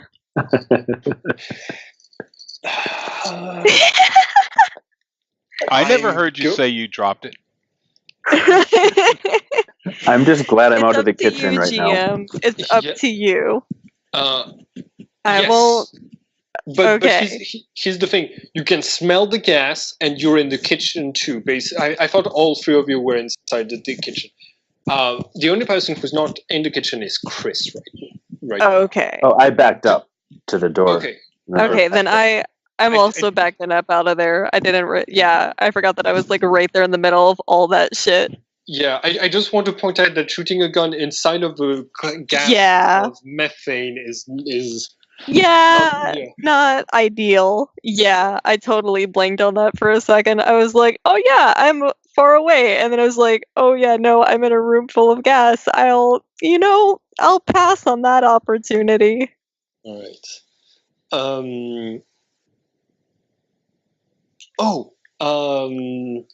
Both Philip and Lucius, can I ask you to roll for vigilance real quick? You absolutely can. Straight. Is it a straight vigilance roll? Yes. And I think, I think Chris, you can roll too. Lucius, do you take the Jesus.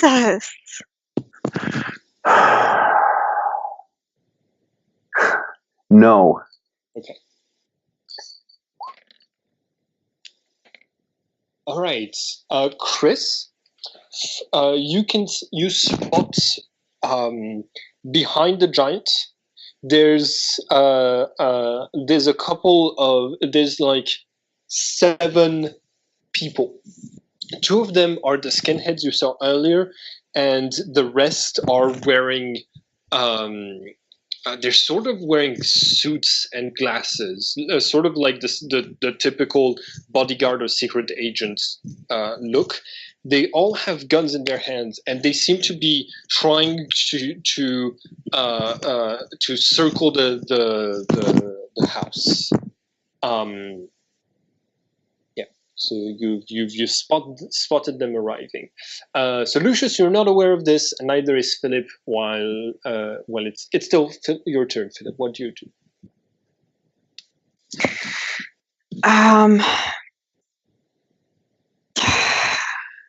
So I don't know. I think I'm still just waiting back behind with Lucius. Okay. You are on your way to the exits, but you haven't noticed the people arriving and trying to block off the exits yet. All right. I think we can pause your turn and see if you do anything after the bad guy's turn. Chris, it's your turn. Mm-hmm. What do you do? Wait, no, Chris, you already rolled to attack, didn't you? Yes. Reflexes. It was Lucius first, Chris second, Philip third. Oh, it's my turn. Okay. All right. Roll.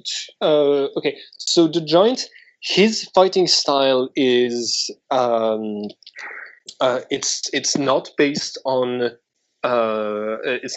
brawl. It's based on strength. Basically, he puts his hand to the side of you, and he's going to swipe you so you can either roll for brawl or dodge to make your way out of this attack.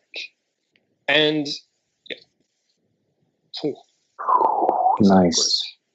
That's a really solid start. Ooh. All right, you take. You have the Taurus aura, right? On? No, because I breathed it on him to heal him. Yes. Okay. So you take 1 point of damage, and as you're like knocked back. Okay. And like this is probably one of the mightiest unarmed persons that you've ever fought against before. And yeah, he's moved you out of the way. Philip and Lucius, you start to hear footsteps coming closer to the exit and towards which you're backing out. Philip, do you want to do anything before we start a new turn? I just draw my sword and get ready. Okay. It's 10:25. I think this might be a good time to stop tonight's game, if everyone's okay with that. Yeah. Sure. All right. Yeah. Always stop on a cliffhanger, huh? Yeah, I really like stopping on cliffhangers like this to try to get people expecting the next scenario. It's also a good moment for players to have an entire week in case ideas on how to escape those situations come or on how to react to those situations. Hi everyone, and thank you for watching this video. If you want to be a part of this story, we are currently looking for more players and game masters to play new games in this setting and on this channel. You can also be a part of the story by having your face added to the cast of characters. I draw all of the images for this game, and you can commission me to make you into an NPC. If you like the style and you want a drawing like that of yourself, or if you want to contribute to the project, you can contact me through the links in the description. Finally, if you want to keep up with all of the adventures on this channel, don't forget to subscribe and click the bell button so you can get a notification each time we upload the next episode of this story. And it would be very nice of you to like and share the video to help this channel grow. Have a nice day, everyone.